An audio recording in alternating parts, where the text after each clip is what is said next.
And welcome to Valley Black Talk Radio on the ONME Network. My name is Julia Dudley Najee, and I'm here with Mel Sanders, and Joel Riversmith will be joining us shortly. And today is, it's already Thursday, the 12th, November 12th. Day after Veterans Day. Yeah. And you had a great Veterans Day activity. You were working. The word is already traveling through the grapevine that you were working. And that, Who's it traveling to? You got to tell me at the break what's what, right? All the good stuff you were doing to highlight African American veterans. So right, and that's important. I'm going to be talking about that here shortly, because we had Linda's had a profound interview with Commander Mondi. Oh, did he? Yeah, and so we got to, and we'll see excerpts of that on me Sunday mornings. Right. You know, this Sunday we're going to have to do part 1 and part 2. It was so detailed. Wow. So that was a very intriguing interview, and it always goes in the lines of something you've always said. So I can't wait to be able to talk about that. Oh, really? Yeah. Oh. But anyway, hopefully we can find out from Jewel also, or from someone, Oh, how it went about with the today. candidate, the chancellors. Yeah. Those chancellor I didn't get candidates. a chance to get there today, but hopefully we'll have somebody to give us some feedback. Okay. Because that is very important, folks. The chancellor of a district or of a trustee, of a district is very important because they make a lot of important decisions that affect all of the student body and staff. So hopefully they had a good opportunity to screen some folks and hear what they had to say Yeah. from the public. And it maybe gave some of the trustees a better insight as to what they're going to be looking for and looking at when it comes time for them to make a decision about who's going to be replacing the interim chancellor over there. I hope we can get some feedback from somebody, Yeah. because that's the one, well, I couldn't be there. We were interviewing with the veterans, so I thought I could be in 2 places at once. It just wasn't possible. That's what happens when you have to work for a living. I know. What you want to do, you may not be able to do. So anyway, Yeah. things will get better. There's a lot of stuff happening, folks. A lot of moving parts right now in not just the city, but all around. This is that season for a lot of things to be changing for the upcoming year. And there are a lot of people who are trying to maintain and keep things from changing. But I think, Yeah. good will overcome You evil. can't prevent change. You know, the more you resist, the more something persists. Oh, yeah. So, be interesting. Can I share a little of what I wanted to bring to the table? I know you have a big, thick No, I don't. This is packet just of my information notes. we're going to share with folks. But Well, first, just for some events, I want to let people know that Oh, Grown okay. Folks Night Out will be here at Cafe Aroma Coffee House. It'll be November 20th, so that's next week. And also, Kevin wanted to do it the week after Thanksgiving, because he said grown folks don't have a place to go the day after. I never And he's thought of right. that. You never thought of that. And people that are in town want to be able to, that are from out of town, want to have a place to be able to go to. So we're going to go ahead and open when up on they're that sick of Friday. football and no more turkey, so they're trying to get with some other grown folk to Right. see what's going on. Just to see what's happening. So we've decided to have 2 Grown Folks Night Out, Okay, in the same weeks month. back to back. Okay. So that November 20th, and Kevin Sheikh Shakir will be DJing. It goes from 9 p.m. to 1 p.m. We will have grown folks drinks, and so you're welcome to join in. There's no cover. Yes, you would have to buy beverages and food. That's not free, but you can always sit here and listen to the music. Oh, and I got to tell you something about food, too. Remind me of that. About something food? that you're going to be very interested in. Okay, I'm very interested in that. And then meanwhile, we also have Amina's Famous Pies. You can buy that here at Cafe Aroma. I already had one of her key limes. She got one of those in the Oh, refrigerator. really? Delicious. Oh, you said you already had? Yeah, meaning she gave me a sample of one, so I Which got to eat means that. that, you have to share with the team so that we can attest to the. Well, I the asked Lennis if he wanted a deliciousness pie. of- He didn't want a pie. Well, he's on the other side of the camera. You need to have someone that has facial expressions that can express. Well, I and shared one people with can Don Prel read Martin. it. He loved it. He ain't on camera. So what you're trying to do is, you guys just want to hog it off. The You don't pie want was that. good. Can I say that? Well, you can say that, but that's one woman's opinion. But I'm sure you would have liked it. How about that? Well, that might or may not have been true. Tell you what, between the break, we'll just, we'll solve this mystery, and then we'll know exactly what. Nina's going to be mad. She'll see all those pies gone in the refrigerator, but that's okay. We'll figure out something. Another event, it's Jewel Riversmith. Remember Friday the 13th? Yeah, I saw where's the card at? Yeah, she's going to be performing with. Well, in Sino. She's going to be performing with Sino. That's not till December 5th. And you got to get that performance. You don't want to miss out on that. She will be performing at Sino, Cancer Excludes No One, and that is put on by Villette Farewell, where she's been Your promoting partner's awareness, sister, too, right? will be singing too. Yes. Yeah. So Have you that's heard gonna her be sister I sing? haven't heard her. Ooh, Oh, boy. but I've been hearing about her, so. She yeah. is just dynamic, and she's Good. all over that. She just works that stage. Makes you feel like you're a part of it. Make you feel like you're at home, like Oh, you're about to really? watch a play. Yes. Okay, Like okay. you're gonna watch a play, some fabulous dynamite. But she does it all on. She's her one-woman show. She does a fabulous job every time. So her sister will be there too. And then Jewel's birthday is this Friday, right? Tomorrow, yeah. Tomorrow. Yeah. Well, she wasn't born on Friday the 13th, right? It just happened to be Friday the She 13th. said she was born on Friday. the Oh, 13th. wow. Wow. So that's a double lucky day, technically. It's Wow. lucky. We'll consider it lucky because she was born on that day, so we got to give her the best luck to you. So anyway, we want to get to some of the things you want to talk about. These are just local. I'll talk about the Veterans Day Parade after you talk about yours. Yeah, I would just wanted to kind of raise an issue and maybe wake some folks up in terms of making sure they stay on top of things.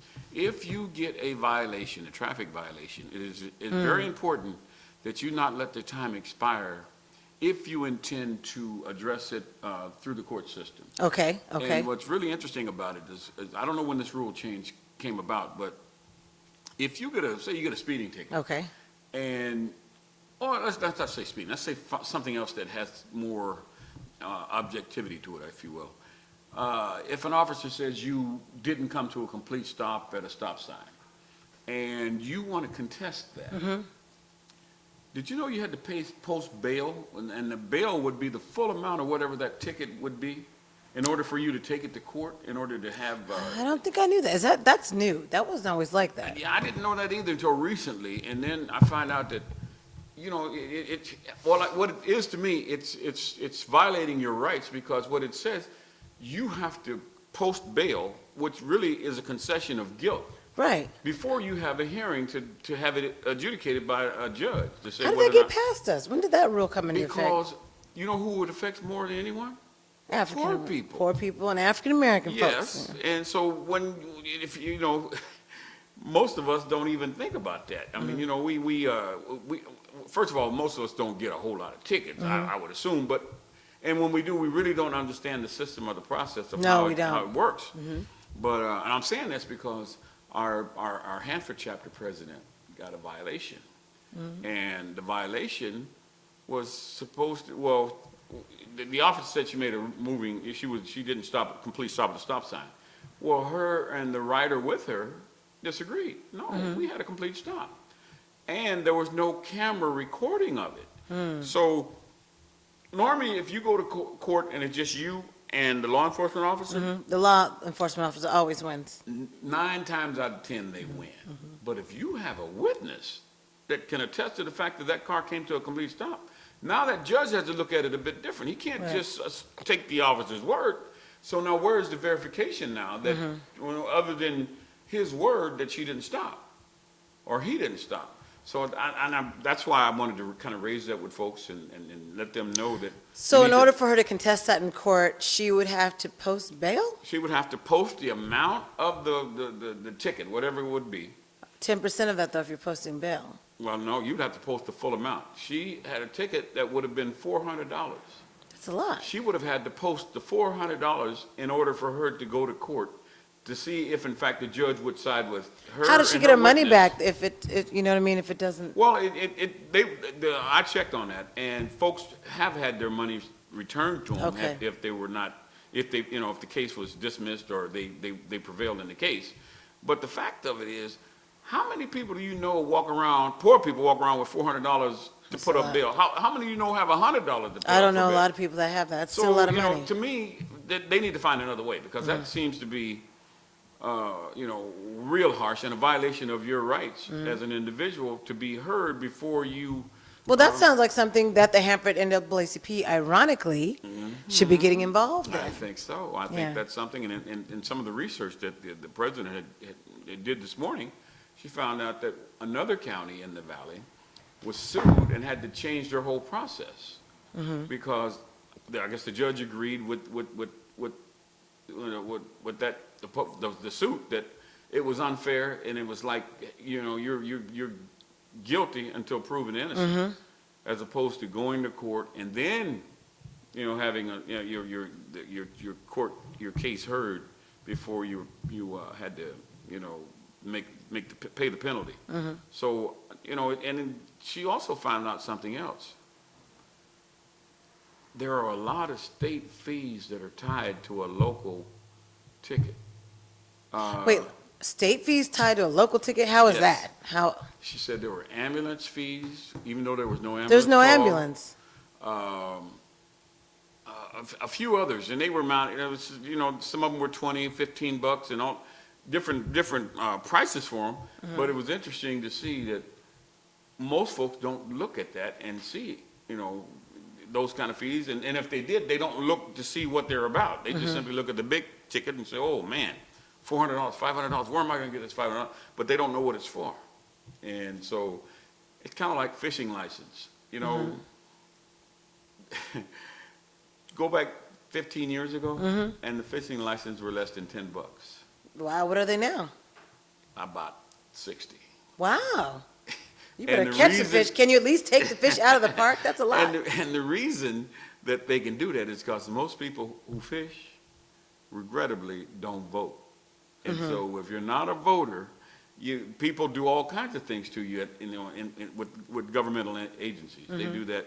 So we have to, if you want to change things, you got to vote. The bottom line is you have to pay attention to what's going on around you, and you got to vote. If you don't vote, you're up a creek without paddle. And so I just wanted to share that with our But audience. will the Hanford NAACP be looking They'll into be that? following up, and So how did that pass by? That had gone through some local legislation, and it just skipped by the it's state law. Because I'm going to tell you, state law? So that's here too then? that's everywhere. I got a citation yesterday. Okay. Must And be, it was I the same happened cop that's, No, it wasn't in that area. But I happened to went back this morning and I looked at my citation. uh-huh. And it does talk about posting bail if you're not gonna, if you're gonna ask the court to But hear where it. did that slip by? Because it wasn't always like that. That slipped by Well, somewhere. it had to be done by state legislators. It couldn't have been done by an individual county. It had to be done by state legislatures. So, most people were busy and didn't see it. I mean, it just eased right by them. And how often do you get a ticket? So, you wouldn't even, that wouldn't even register with you. Right. Unless Until you people until they start issuing more tickets that are bogus. Yes. Now it's affecting us, now that we Yes, see the yes. bigger picture. But it was interesting, the citation I got. The officer, not all officers are bad. Okay, Some officers are pretty good guys. They okay. I ran into one good one, so I can speak to this good one. To Other this folks have I don't know met about the some other bad ones. but this one was a pretty good one because Okay. he made it possible for me to pay a lesser fee, even Okay. though I was in the wrong and I was I was guilty, but he gave me the lesser option. Okay. And the lesser option was, the first option was about $500. No, what's the next one? The less, What's the the last lesser one? option was $25. Okay, So I would take the $25 I one. appreciate that. You don't need the to post fact bail he for did that, yeah. And so, and the way he did it was really kind of, without giving it away, I guess that's what I'm saying. It was really, it's kind of smart the way he did it. He, because I know his camera was on. So in order for him to do what he did, he had to, had to do just a little finagling to make sure that, if any of his superiors came back on him, he could justify what he was, why he checked that on that ticket, as opposed to giving me what do they call it, a citation or infraction? I got the infraction instead of the citation. Oh, So okay. I was glad about that, because Okay. that's a lot of money difference. So, and then when I went back to read that, it did say about posting bail. So I was, wow. Wow. Man, I didn't know that. So that somehow must have slid right into that. Yeah. What, a state proposition? I don't know how I missed that. Well, I just don't get it. I And think no it was one's, something else. yeah, I know. They are something else, because according to the veterans I talked to today, it's again about our people not knowing or not being involved or not understanding politics. Mm-hmm. So it's very interesting, listening to Linus's interview with Commander Mondi, Commander Othan Nate Mondi. He was the first Black Master Chief of Naval Air Force Pacific. I met him a couple years ago. Did you meet him? Okay, and so he served for 32 years. He retired in 1992. And he said that's the problem today as far as with NAB vets, that's National Association of Black Veterans. He says veterans don't know about the services. They don't know they can get help. Exactly. That's a big problem because they should know that's why they exist. You know, that's why being a member of NAP Vets helps them out because they know about all the services, they know about all the perks, they know about all the medical care, but black veterans just don't join. And then they claim ignorance. He said, well, you can't do that. Then they complain about how come, you know, black veterans are left out. And he's saying, well, you can't do that if you're not a part of what's going on, and you're not even part of NAP Vets where we can inform the masses of what's going on. And so there really is no excuse, is what he was saying. And last week you weren't here, but I shared a story about the initial founding of the chapter here locally. And there was a gentleman who lived here locally who joined, who was having real problems getting his Agent Orange benefits. And he joined, and within 60 days after he joined, they were able to move his Paperwork and all kinds of right stuff. through, and he was very happy. Wow. That he had joined that day that he did. So, yeah, there is an importance to being connected with someone who is connected. And what's the name of them again? I just call them African American veterans, but what is it? NAB, well, I call it NAB Vets, National NAB Association of Black Veterans. Okay, all right. And NAB so, Vets, okay. so it was eye-opening for me going to the Veterans Day Parade because I haven't been in at least several years since I was teaching back in the day when I brought my students and they performed their stepping and so forth. So it was good to go to this parade, which focused on the Navy as far as that part of the armed services. Even though all of the U.S. military services was involved in the parade, they always have a theme each year. And so you had all the dignitaries there in the front. You had LeMay that sang. Always sing it all of the. Yeah. Does he really? Yeah, Okay, black that's my guy. first- yeah. Yeah. He's in a wheelchair, and so we got that right there on camera. Because that's the first time I've really even seen him singing. Oh, really? Yeah. He's He sings at all of them, around huh? for years, Okay. So it was good to see that. And of course, we had some of our officials out. I didn't really see any of our African American leaders out so much, so I don't know if they're busy or Really? Anybody in particular that was AWOL? AWOL, is that AWOL? AWOL. Well, I know that, well, Jim Costa, he was there. Congressman Oh, Jim he's Costa always was, gonna he's be. always It's an there. election year next Yeah, year, so of he's going to course be he's there. gonna be there. Right. But I was just surprised I didn't see any other African American elected officials. Oh, okay. And so, you know, I didn't see anyone, of course, I mean, I saw other people, other board members, even from Fuzzy 5, even from City Council. There were other members there, but there weren't any of our black representation there. And the reason why there should be black representation there, because we, African Americans, our peoples, were very much a part of the military struggle all the way back from 1619. So if we're not going to honor our veterans who are having the most problems, and we don't understand that, then shame on us. You know, so I feel that all the leaders should have been out there. I even feel, you know, whether it be our local NAACP chapter here, they should have been out there. Because most of the people that fought were on the front lines were the African American men and women, but at one time it was just our black men that were dying. So why not support Veterans Day? I'm just saying.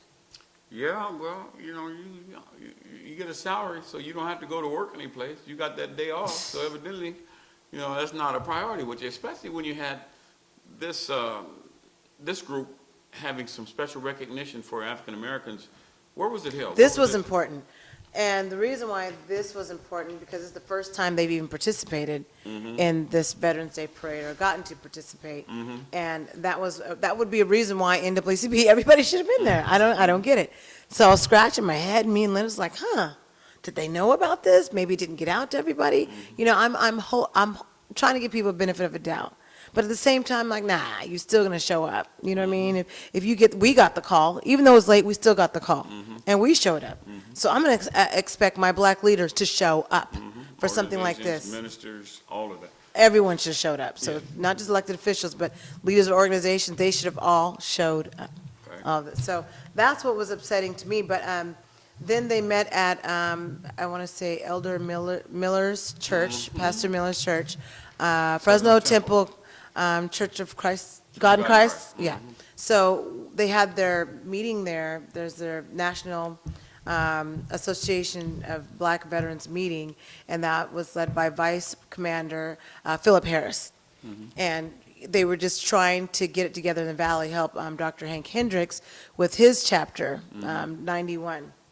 I want to say chapter 91, making sure we can get the black veterans involved, throughout this area. And so at their fourth quarter meeting that they had today, it was, they're going to be meeting every quarter, and it's to solidify these things. It's to solidify, how do we get to black vets? But not only that, Mel, you're going to love this part. Why are not all the black churches involved? This is what Commander Mondi talked about. How church, he said, I don't understand. He said, even in this city here, you have a church in every block and only about 5 people in each of those membership. He was being facetious when he said that, but he's saying, Not much. So he not didn't that miss it much, by right. He And we didn't all miss it can't by come much. together to help our black veterans, and they're the ones that are needing most help, where these services can be held at different churches where they can be part of it. Everyone's afraid of getting sued. Everyone's afraid. They don't understand the red tape and the paper, but they can preach in their church, but not about what can help our people. He didn't understand that. He really didn't understand that. When Did you understand? I've always not understood why black churches do not come together. I've always had a problem with that. Like, why? Why, Mel? You can tell me why. Well, he was just saying because he felt that everyone has their own agenda. And that, well, this is what he's saying. Or they don't understand the system, so they take it different. Like, oh, I don't want to get sued. Oh, I don't want to do that. But yet they're preaching to their people and not giving them services. He said, we all praise Jesus, and then we go home and we go to the next day, work day. Problems are still persisting in our community, but meanwhile, we feel good about God, but we ain't helping ourselves. So that was very interesting conversation. Now, well, not all ministers fall in that category, but No, an not awful all lot of of them do. But I can tell you that the primary reason why an awful lot of them do is because it's not financially connected to them. Right, that too. So That too, but they could still have a financial benefit through some of the fundraisers and I stuff like. understand that. Right. But that's the problem. They don't understand that. And if it's not clear to them about connecting it to the finance, now, they will never tell you this. They'll never admit this, but the fact You that think that's what it is? Yes, you show him, what is that movie, Show Me the Money? Show me the money. Oh, Yeah, what? they- Sherry Maguire. Yeah, they'll be there. In other words, they'll have skin in the game. And when you got skin in the game, you will participate. But that's true throughout, not just with the veterans piece. That's, all of the social That's ills true. of our community. You would think that the church would be in the lead to help, as in years past, when that's where we went to get our help, because that was our secret meeting place. We didn't have to worry about people infiltrating us. Of course, some of the news still got out because we still had some folks that, looked like us but wasn't really with us, going back telling everything that was going on. But at least we had a place where we could meet and we could talk. We felt freely and openly about, things that were important and plan and strategize. So, along the way, when education became so easily acquired, and our ministers got to go to the ministerial schools and seminaries and it seems like a component of the social uplifting of the church was left out of their studies. They can tell you how many miles it is from Jericho to Jerusalem. This is what he said. I feel like you guys talked before he talked Well, today. it just You talked to Commander Monday. That's what's No, up. I didn't Yes, talk you to did. him. Because that's exactly what he was saying. He said the same thing. We don't address the social issues in our church, but we sure can talk about the Bible and every aspect of Oh, where yeah. that is, but not anything about today. Yeah, and it's a fear factor because they don't understand first the laws of it, what governs your 501c3, what you can and can't do. He with said it. that too. They simply take the word of somebody who said, "Oh, I don't want to lose our 501c3." We don't get involved in politics. And that's what he And said. politics runs everything. Right. If you're not involved, with Even politics, that person's church. yes. That's what's so ironic. Yeah, that's inside churches. That's where it's most political. Mm-hmm. You look at the usher board, the deacon board, the trustee board. All of those auxiliaries. learning are straight politics right there. That's where it is. And Right. so when you step outside of that, you don't want to address the folks who make decisions about the lives of you and your children and your grandchildren. And that's what they do. I mean, you look at Jim Costa and Scott Ryan, or the new Speaker of the House. Right. Those guys make policy that not only affect Paul us Ryan. now, Uh-huh. but years to come. And if they're doing something we don't want or we don't like, we need. If you don't know what's happening, by the time you wake up, it's so far down the road you can't pull it back. But if you're on top of things, you don't let that happen. And I can give you a prime example of that. Is when President Obama was trying to pass Obamacare, it was going to be a real tight vote in Congress. Locally, our local community was putting a lot of pressure on our Representative Jim Costa. They were saying, man, the conservative group, we don't want that, and we don't. And he held out and held out and held out, saying, I'm not sure how I'm going to vote. And at the end, he finally did support it, but he represented poor people. So why would you hesitate and say, well, I'm not sure how I'm going to vote yet, when the very people you represent need it the most? Fresno, the area he was representing at the time, was the second highest poverty area in the country, next to the Appalachians. It's still pretty high. Yeah, but he was, he to me that said that was a no-brainer. He Right. should have, oh yeah, I'm supporting this because my constituents need it. But he hesitated, and the following two elections were two of his most difficult elections, in which early vote counts had him being defeated, first by Andy Vidak, and then 2 years later by the farmer, I can't think of his name now, but there was a farmer that ran against him, and he won at the polls, but both times he overcame their so-called victories with the absentee ballot. And so Costa was able to win both of those times. But that should not have been that way when the majority of the district he represents have a higher number of Democrats than they do Republicans. That should send a strong message to you. Right. Why, if the Democrats are not voting for you in mass, why? And so, I would hope that would be a lesson to any of the politicians who represent people that, want certain things in their district, and they look for you for leadership and making sure that happens, and yet they can't get that. Man, something's wrong. We've got to make some changes here. Well, then that sounds, that brings me, or has me transition to Gwen Morris, who's running for 23rd Assembly, or 23rd District of the Assembly.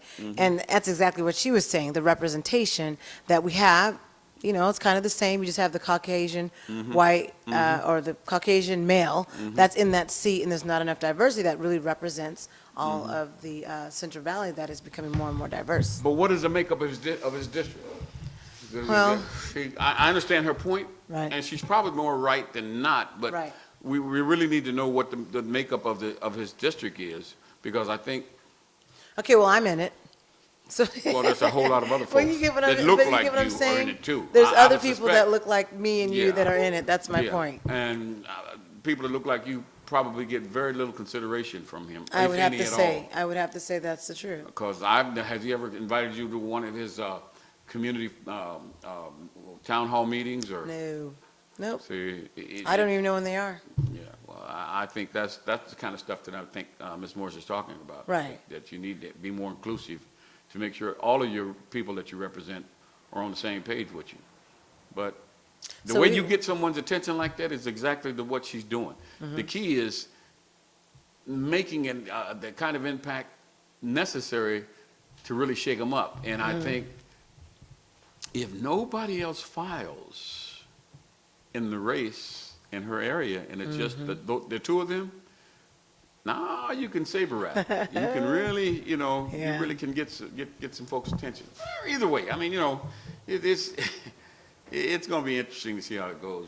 I think we it need is. to have these politicians talk to everybody and not just a few selected folks. And like she said, we know that the ongoing issue of water, we understand that. As far as California being the 5th year of a drought, we get that. She said, but there are other issues to tend to. She said, it's so easy for everyone just to say water, but that's a given. Everyone's going to pay attention to the issues with water.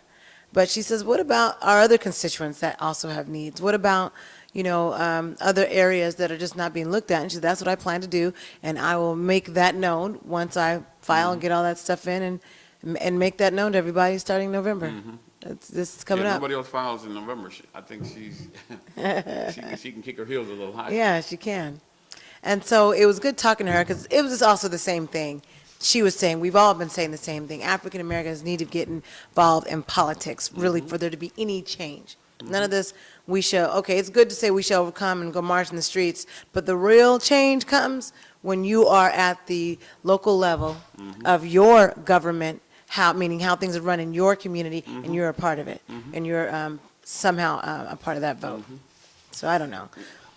But it looks like we're going to be going to a break. So after the break, there's some different issues I want to be able to address. We'll hit all of the other local things, but I want to see how you feel about this actor that played Martin Luther King. I won't give it away. A certain type of actor played Martin Luther King at Kent State, known as a black college in Ohio. And then the other story is about Ben Carson. So we always talk about him, but I want to talk about the Kent State story first. So you are watching and listening to Valley Black Talk Radio on the ONME Network with myself, Julia Dudley Najib, and Mel Sanders. We will be right back.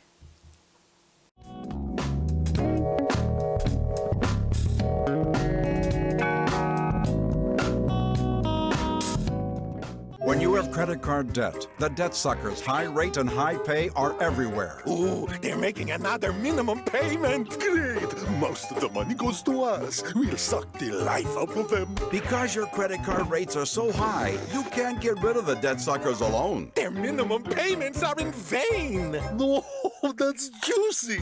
But one call to Consolidated Credit can get the debt suckers off your neck. Thank you for calling Consolidated Credit. Oh no, they'll lower his rates and consolidate his bills into one low payment. He'll pay off his debt in no time. Consolidated Credit drives us batty.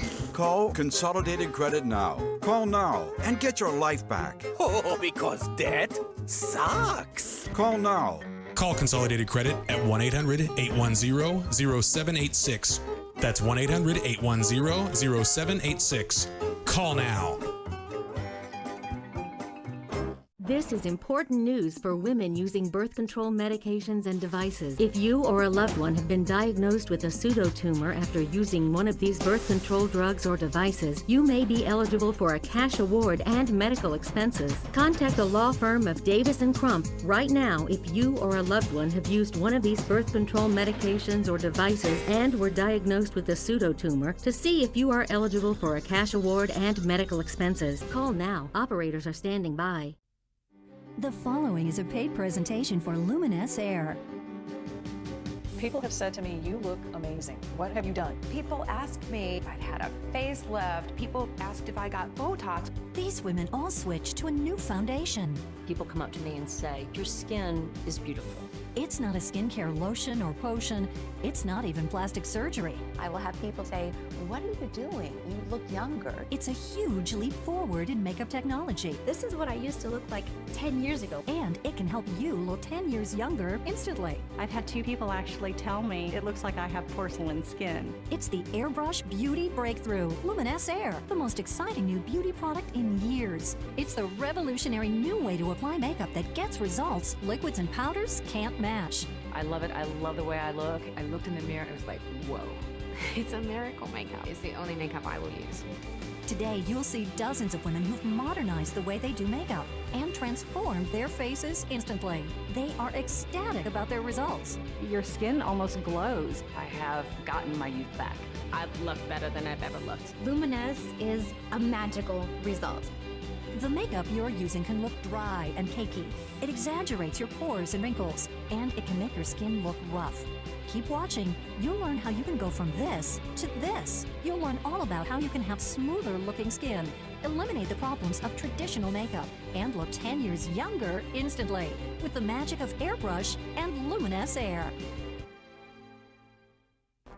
Airbrush makeup was born in Hollywood because it gets the very best look. Oscar and Emmy award-winning makeup artists switch to using Airbrush because it eliminates the heavy, unnatural look of liquids and powders.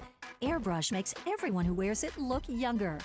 V. Neal is an 8-time Academy Award-nominated makeup artist. She's worked on some of the biggest movies in history, including the Pirates of the Caribbean films and The Hunger Games. She knows how beautiful airbrush makeup looks. It's a really flawless, very soft, velvety look. Plush. It gives your skin a really plush look. John Elliott is an Oscar nominee and was the head makeup artist on Desperate Housewives. Airbrush makeup.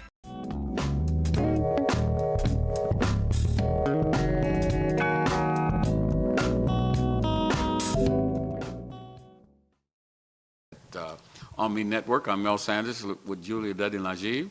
Today is Thursday, November the 12th, the day after Veterans Day. Yes. And we're here to share with you and enlighten you and hope you're enjoying our program. And for those of you who think we laugh too much, are we laughing too much tonight? That's about the only laugh, right.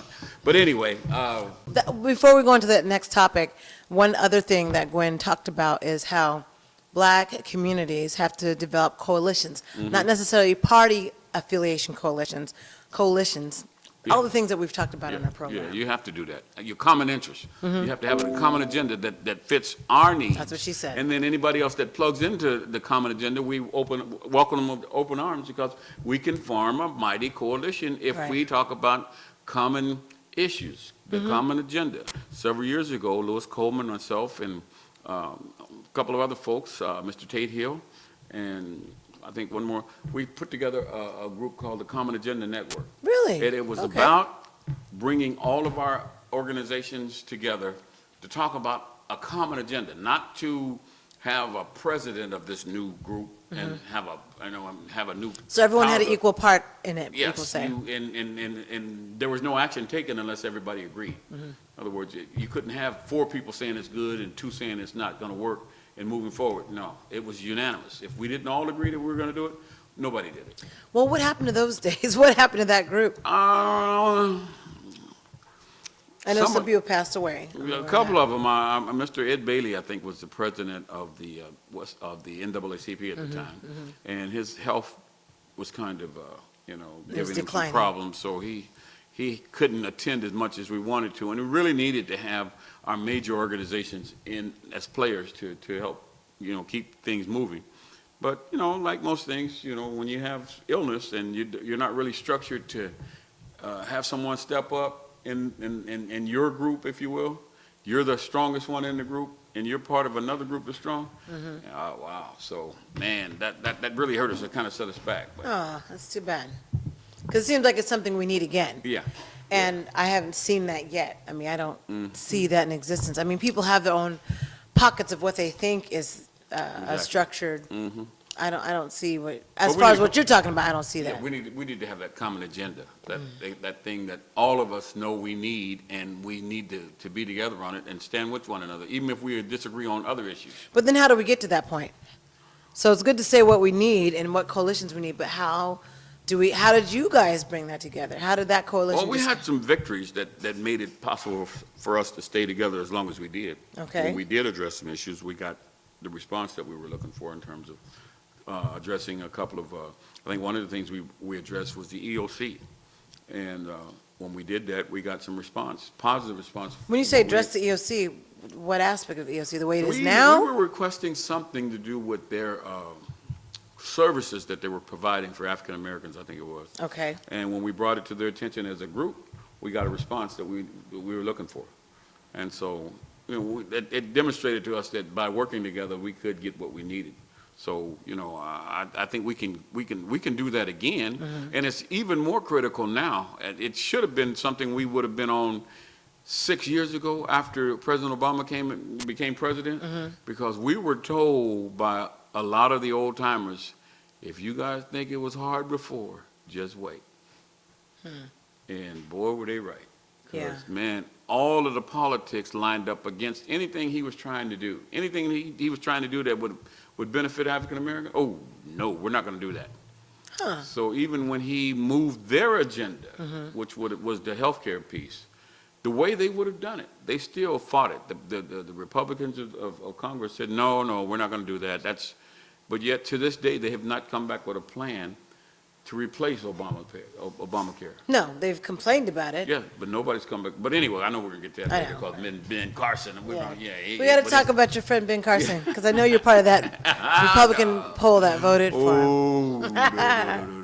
Well, I guess before we get to that, I want to know your feelings about what happened, what took place at Kent State in Ohio. You had a white actor that was cast as Martin Luther King in the play. Say that again. Somebody might not have heard that. A white actor. There was a white actor casted as the Reverend Dr. Martin Luther King in a play. In a play, The Mountaintop. And I've taught that particular book, The Mountaintop. So it's just interesting to see that this director, Michael ONME, who wanted to do this experiment, as he said, and, you know, the author of the play actually wrote as far as from their perspective how they thought it was very selfish for him to do that without having any dialogue after the fact about that. But to see people getting up, walking out, to see people disturbed and just disgusted, it wasn't like they got their money back. And they were surprised because no one told them, no one informed them. And for the director to say, well, the Reverend Dr. Martin Luther King wasn't just African American, he was an American, so anyone can play that part. That's not a good enough answer to tell people that that's why he played that part, because the Reverend Dr. Martin Luther King was an American. That sounds like Ray Appleton. He talks a lot like that about we shouldn't be looking at color and, you know, those kinds of things. Even when color is right in front of you. How are you not? Remember the guy we went on the air with, Bill Manders, was talking about? Manders. Yeah, you know, I don't see color. Yeah, he doesn't see you at all. He just sees you as Mel, not as brother. Yeah, we had a long discussion about that. It went on for a long time. Yeah, they don't get it. A lot of times they just don't, you know, you have to see color. You got to see that. That's where you start from. You start from, I see your color. That doesn't stop me from doing business with you because I see your color, but you tell me you're colorblind and Let me tell you how forgiving us African Americans are. So even the writer of the article was saying, well, at first I just thought it was a really light-skinned brother. Okay, and he's really good, and he can't help his color. God bless him. He's just a light-skinned brother. But then the more and more this person did the Googling to find out about this actor that played the white actor in Martin Luther King, found out that this individual was white. Oh, just all hell broke loose. Everybody was upset and go, oh, this is a white man playing this role? Oh, no. People weren't having it. And so you have to be careful when you're taking those liberties. So that means, how about if we have we can always have a black man play the President George Washington. You get what I mean? So we begin to take history out of context, and that's how it gets washed down. We begin to take everything out of context, just like having the white Jesus on the wall. Yes, I'm going to keep saying that, because we all came from the same motherland place, whether we want to accept it or not. And so you can't change that, because that part of history is real. That it is what it is. We were all here. You know, I may not have been physically here, but we all saw it. You know, there's enough documentation to say that not only was the Reverend Dr. Martin Luther King an American, but he was completely discriminated against as an African American. So you have to distinguish that from him being American versus being black. It just is. That's what was happening. That's what he was fighting for. Come on. We can't say that. How do we get out of that by saying that? No, I don't think you do. I think, you know, we have to constantly beat the drum, reminding folks that you have to see things as they are and not as you would like for them. There we go. You got to, you know, changing up history. And so what do we do to that 6-year-old that's sitting in the sitting in the audience, say, oh wow, Dr. Martin Luther King was white? That's how things start to get distorted in history. Yeah, it takes you back to that place where once you whitewash people's minds, that it's hard to change.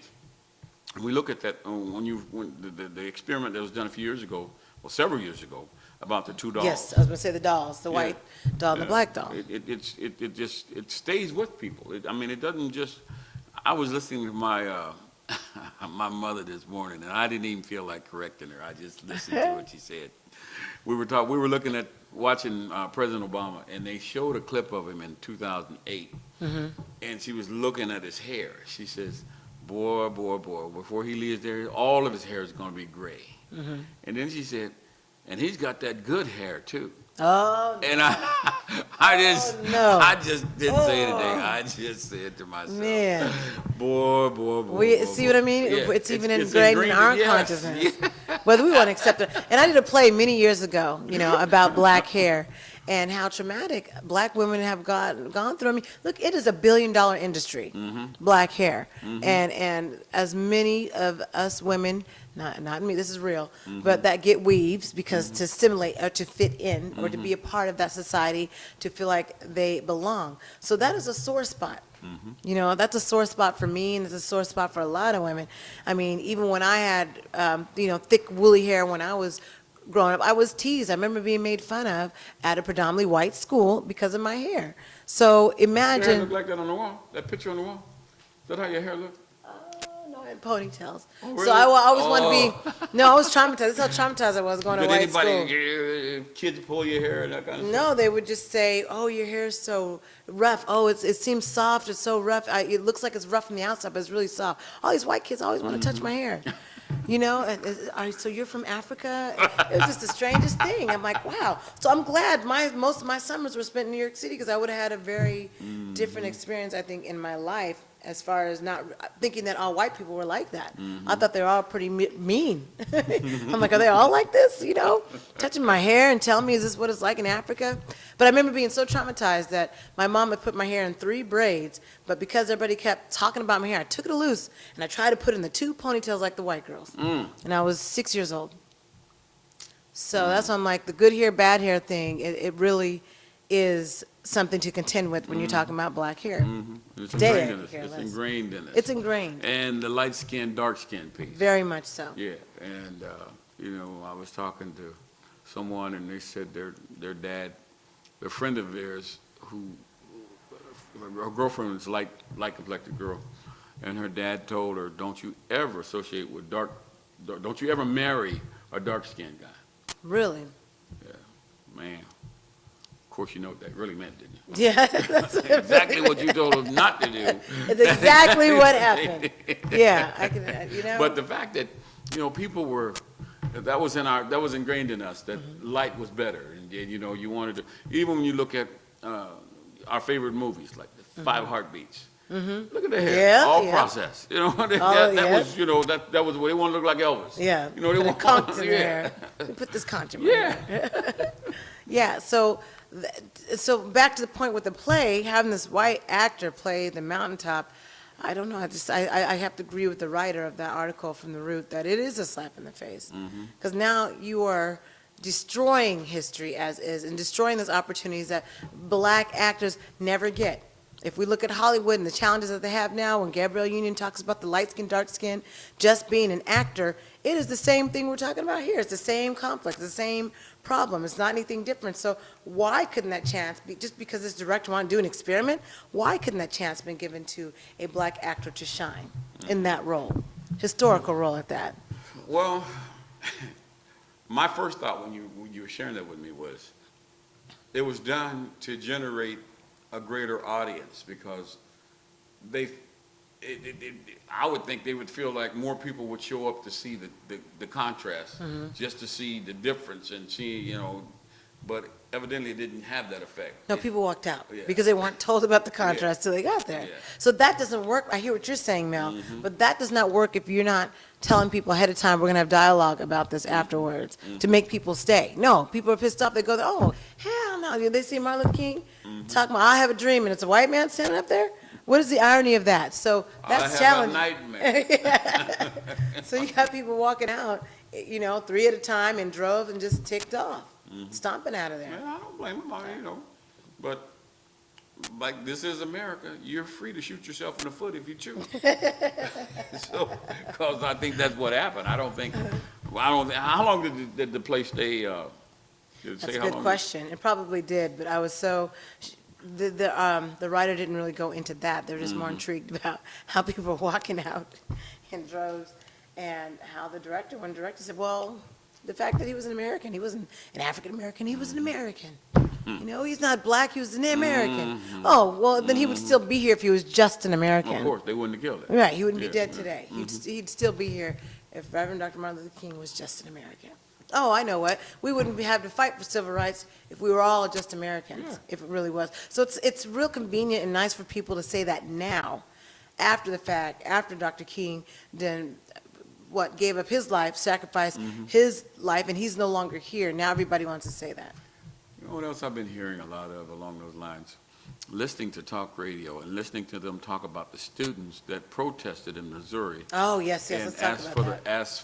asked for the resignation of the president. That's correct. And when the football team joined in and they looked at the bottom line, that if we don't do this, we're going to lose, we're going to pay a lot of money to the other team without even playing so we could gain some money.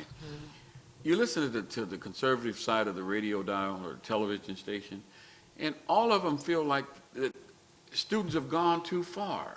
Why would, when you impact the bottom line of an institution like that, that's not fair. You're getting a free education, and you should not be putting those kind of demands on a university. And I'm saying, do you know how much money these guys are making for that university? Yeah, I would say they're and if like they get slave, a that's like hamburger slave free, labor, right? Yeah, you give them a free hamburger, there goes their scholarship. Yeah, they can't do it. So something's going to change, and I was, like I stated last week, I was glad to see it happen, and I'm looking for even greater things to happen from that, because the power, and all of us have known it, that the power is in the students or the athletes in particular, because they generate a lot of money for these institutions. And if they don't like how things are going, you need to, band together and do what they did in Missouri. And I guarantee you, it works. And they're doing the same thing in Ithaca, New York. So the students are going elsewhere and doing the same thing. Yeah. I don't see anything wrong with that. And remember a few years ago, they had the same kind of complaint about the NBA because they were on strike, and the owners didn't want to. And some of the owners were talking about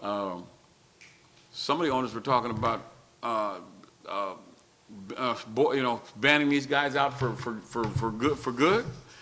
And man, what did you do that for? Because these guys are saying we can start our own leagues, and if we start our own leagues, then we put them all the way out. Hey, so we got our families here now. We're going to go to a short break. Well, let's go to a short break. You want to do that? And then that way we can come back to the other story and finish up this story. You're watching Valley Black Talk Radio on the ONME Network. We will be right back.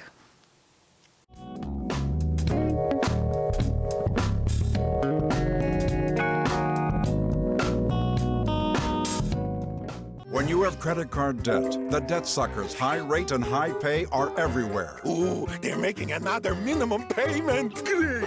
Most of the money goes to us. We'll suck the life out of them. Because your credit card rates are so high, you can't get rid of the debt suckers alone. Their minimum payments are in vain. No, that's juicy.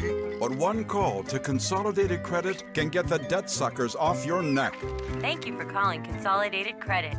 Oh no, they'll lower his rates and consolidate his bills into one low payment. He'll pay off his debt in no time. Consolidated Credit drives us batty. Call Consolidated Credit now. Call now and get your life back. Oh, because debt sucks. Call now. Call Consolidated Credit at 1-800-810-0786. That's 1-800-810-0786. Call now. This is important news for women using birth control medications and devices. If you or a loved one have been diagnosed with a pseudotumor after using one of these birth control drugs or devices, you may be eligible for a cash award and medical expenses. Contact the law firm of Davis & Crump right now if you or a loved one have used one of these birth control medications or devices and were diagnosed with a pseudotumor to see if you are eligible for a cash award and medical expenses. Call now. Operators are standing by. The following is a paid presentation for Luminous Air. People have said to me, you look amazing. What have you done? People asked me if I'd had a facelift. People asked if I got Botox. These women all switched to a new foundation. People come up to me and say, your skin is beautiful. It's not a skincare lotion or potion. It's not even plastic surgery. I will have people say, what are you doing? You look younger. It's a huge leap forward in makeup technology. This is what I used to look like 10 years ago. And it can help you look 10 years younger instantly. I've had 2 people actually tell me it looks like I have porcelain skin. It's the Airbrush Beauty Breakthrough Luminous Air, the most exciting new beauty product in years. It's the revolutionary new way to apply makeup that gets results liquids and powders can't match. I love it. I love the way I look. I looked in the mirror and I was like, whoa. It's a miracle makeup. It's the only makeup I will use. Today, you'll see dozens of women who've modernized the way they do makeup and transformed their faces instantly. They are ecstatic about their results. Your skin almost glows. I have gotten my youth back. I look better than I've ever looked. Luminous is a magical result. The makeup you're using can look dry and cakey. It exaggerates your pores and wrinkles, and it can make your skin look rough. Keep watching. You'll learn how you can go from this to this. You'll learn all about how you can have smoother looking skin, eliminate the problems of traditional makeup, and look 10 years younger instantly with the magic of Airbrush and Luminous Air. Airbrush makeup was born in Hollywood because it gets the very best look. Oscar and Emmy award-winning makeup artists switched to using airbrush because it eliminates the heavy, unnatural look of liquids and powders. Airbrush makes everyone who wears it look younger. V. Neal is an 8-time Academy Award-nominated makeup artist. She's worked on some of the biggest movies in history, including the Pirates of the Caribbean films and The Hunger Games. She knows how beautiful airbrush makeup looks. It's a really flawless, very soft, velvety look. Plush. It gives your skin a really plush look. John Elliott is an Oscar nominee and was the head makeup artist on Desperate Housewives. Airbrush makeup.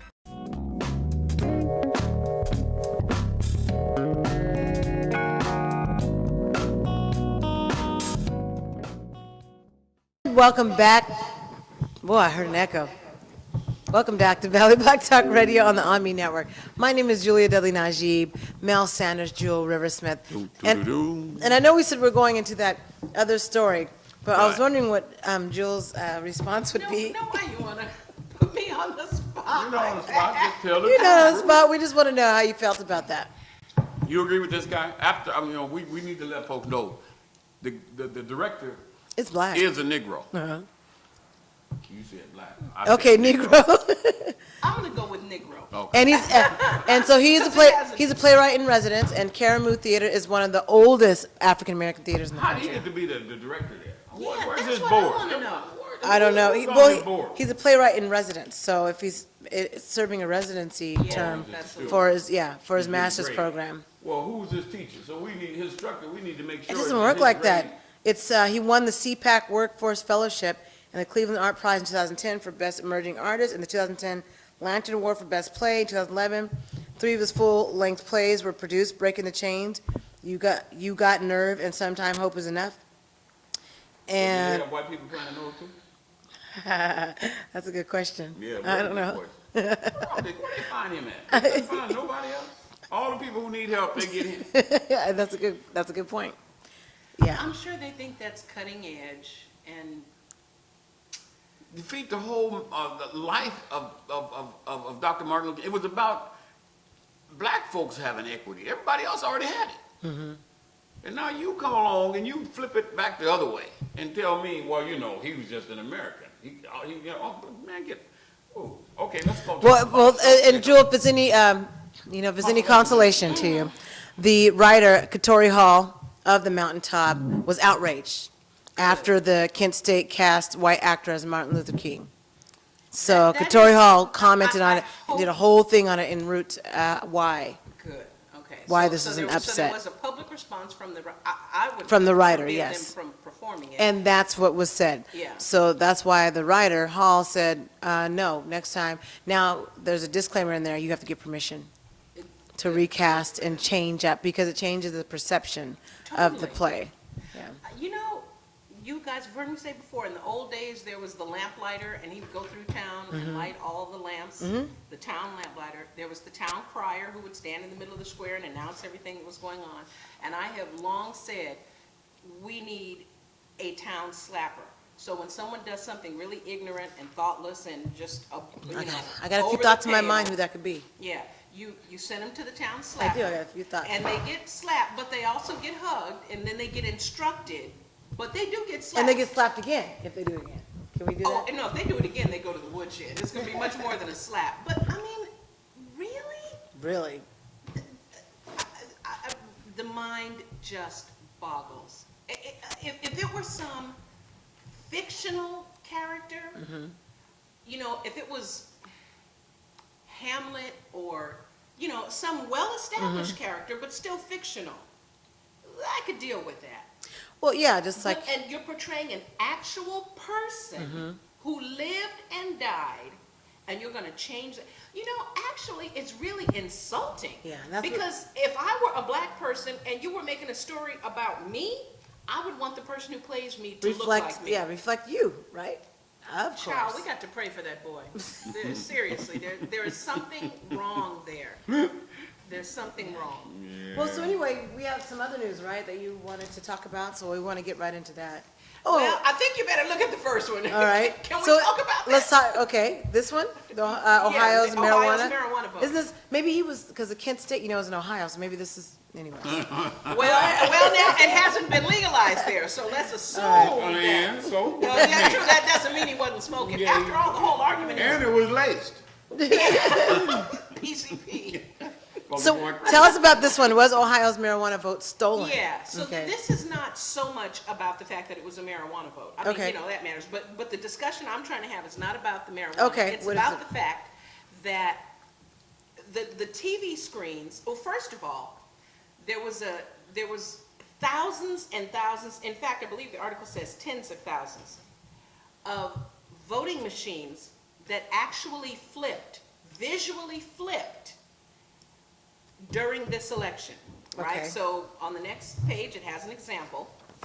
I took this from the Columbia Free Press. Okay. Has an example of votes that were cast in favor of marijuana legalization in Ohio. The article, yes, was Ohio's marijuana vote stolen. So there were people who cast a yes vote, and then those votes were flipped to no. Mr. Voting is important. Okay. Now, they did this for a marijuana vote. We know they can do it. There's no paper trail, which is another problem. You know, some voting machines give you that little tab so you have a paper trail Right. of your vote. So if there's any kind of issue, the paper trails can be counted. So how was this proven? How do you know that happened? Well, according to the article, first off, the promoter should demand a recount. That's just period. But according to the article, there were hundreds of thousands of votes flipped from the yes to the no column in 11 minutes, all right? Even though the number of precincts that reported only increased by 6%. So in other words, these were existing votes that were flipped. These figures are provided by Houston. He's the mayor, right? Or is he the governor? I think he's the mayor no, he must be the governor. State election? State election. It wasn't a county thing. The statistics are provided by his own office. Okay, the statistics of how the vote went. In the first screenshot, which we have on the, you know, you guys, you got to go to the Columbia Free Press and look at this. Okay. In the first one, with 39% of precincts reporting, 39% of precincts Okay. reporting, the measure was winning You see it? 65 to 35%. 65 to 35%, that's huge, right? Yeah, right here. In the second screenshot, which was taken 11 minutes after that first screenshot, 11 minutes. where it was 65 to 35, right? Right. 11 minutes later, with the precincts only increased by 6%, it went from 65 to 71?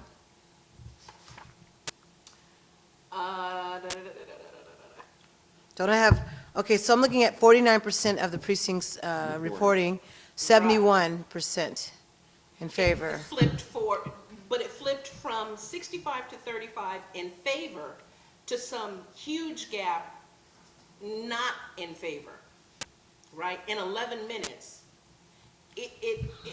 Oh, we're looking there's down no here? way it would have flipped that much. Okay, so what I see is 65 to 35 at first in favor with 39% reporting.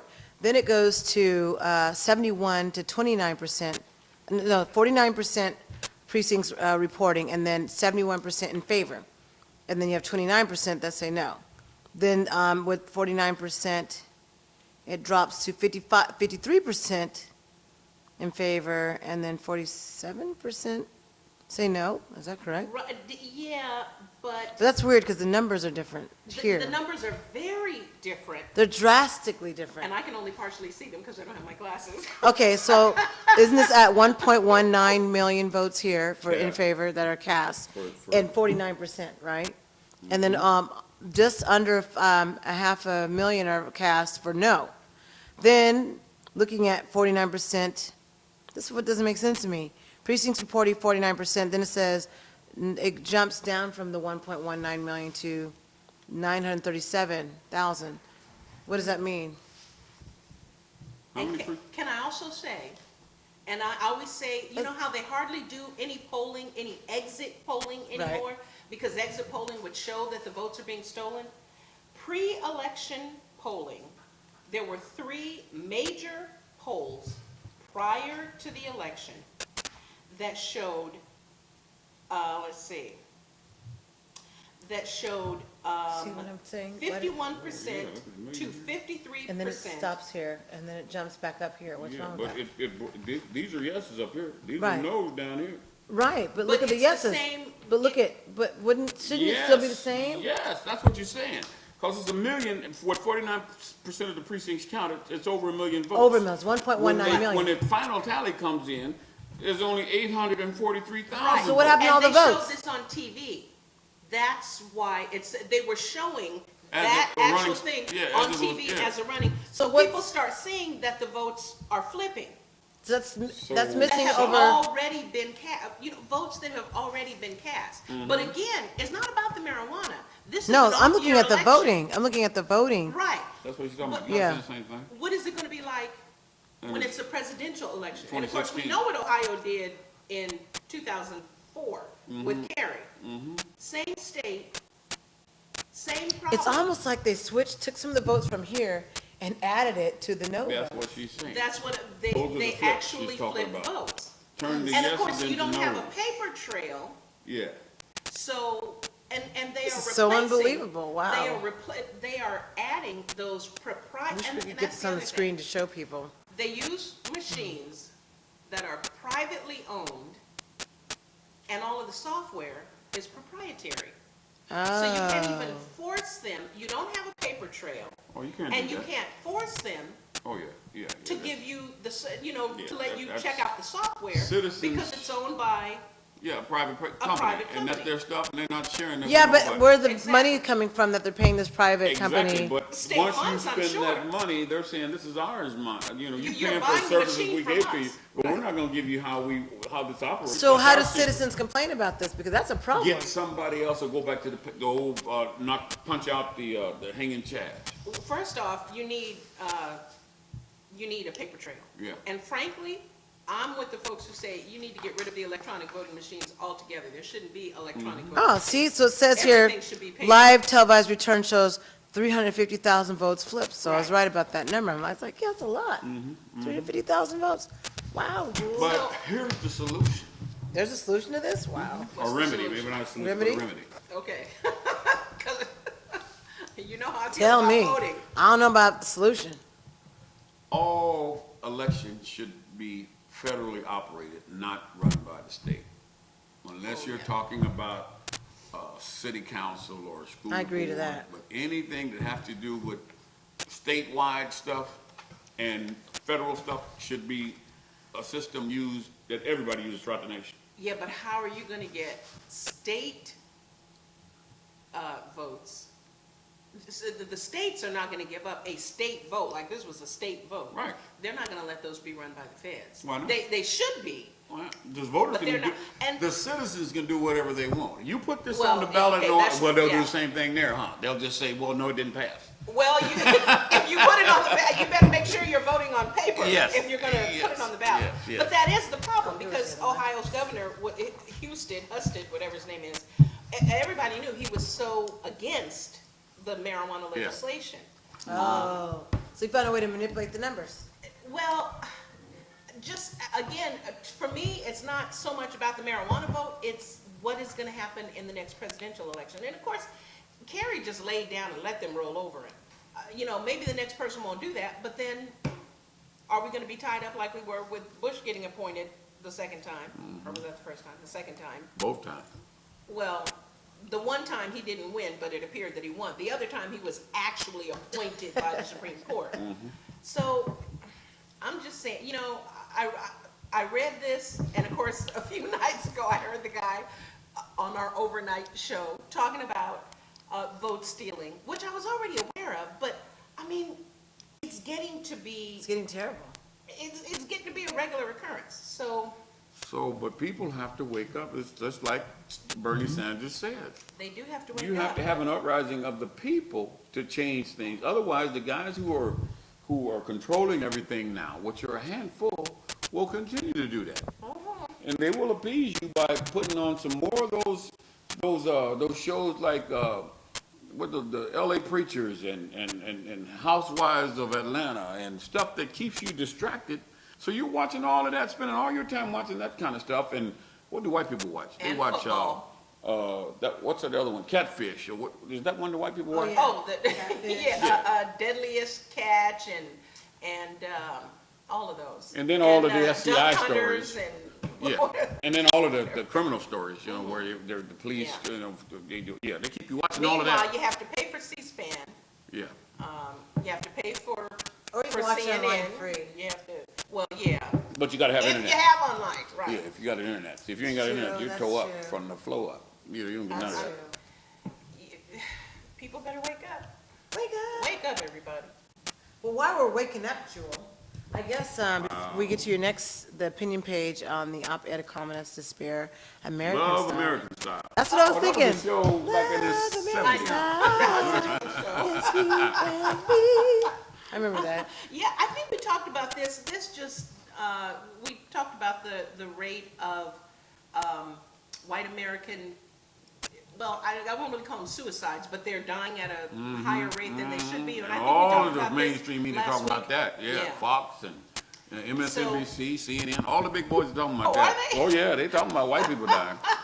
When they start dying like that, they wait, slow down. What's going on here? Yeah, the drug epidemics and isn't it interesting how now that there's a drug epidemic in white America, now they figure maybe 3 strikes is too harsh, and the Rockefeller laws, maybe we should change those. They've been there for decades, and nobody was bothered by it, but now that it's white folks, now it's different, and people care.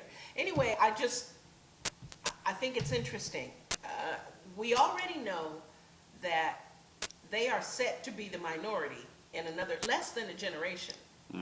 And then I really think that's what they're depressed and worried about. I think it's that, and I think, as the article points out, we have always been clear, you know, whether we wanted to or not. Black folks, people of color in general, very clear about how the United States works and where you fit into it, right? White folks, they had that Protestant work ethic. If you just work hard and, you know, do what you're supposed to do, you can achieve the American dream. Then they start closing all those factories in the East, all the clothing and textile factories, the car manufacturers, everything started going to China. Now they're unemployed. Now they have to go to the welfare office and the unemployment office. Now they're, well, PG&E, Edison, whatever it is getting cut off. Shoot, what Dave Chappelle say? When it happens to us, we planned it. When it happens to them, they panic. Yeah. We've been dealing with this forever. And, you know, our rate of drug use and alcoholism and divorce and everything, you know, but somehow we've been surviving. They're dropping like flies, apparently, right? And I'm not just saying this, everybody's talking about it. All the mainstream are screaming about the fact that what are we going to do? Yeah. What is the cause of this? They want to research it now. They really want to study it. they've been talking about us like dogs for years. The welfare and living on the dole and being too lazy to work and all the stuff they've been saying about us. Now it's happening to them. They've been out of work for a year at a time, sending hundreds and hundreds of applications and not getting any response. And now they're the ones going through it, and they can't take it. That shouldn't even be funny. Why am I laughing? Well, it's not that it's funny, it's Well, just why am I laughing? because you're amused, because when the shoe gets on the too small shoe gets on the other foot, you know? The chickens. Thank you. That's a loaded, I don't know if you can go there, but that is what's happening. When the jobs left and they went That is abroad, what's happening. they thought they would be okay Right. because, you know, that's them. Now, that's what a lot of hysteria is about, the Hispanic group or the immigration laws. They're looking at all of these folks that have come up here and they're, you know, they're able to work and they're doing all this.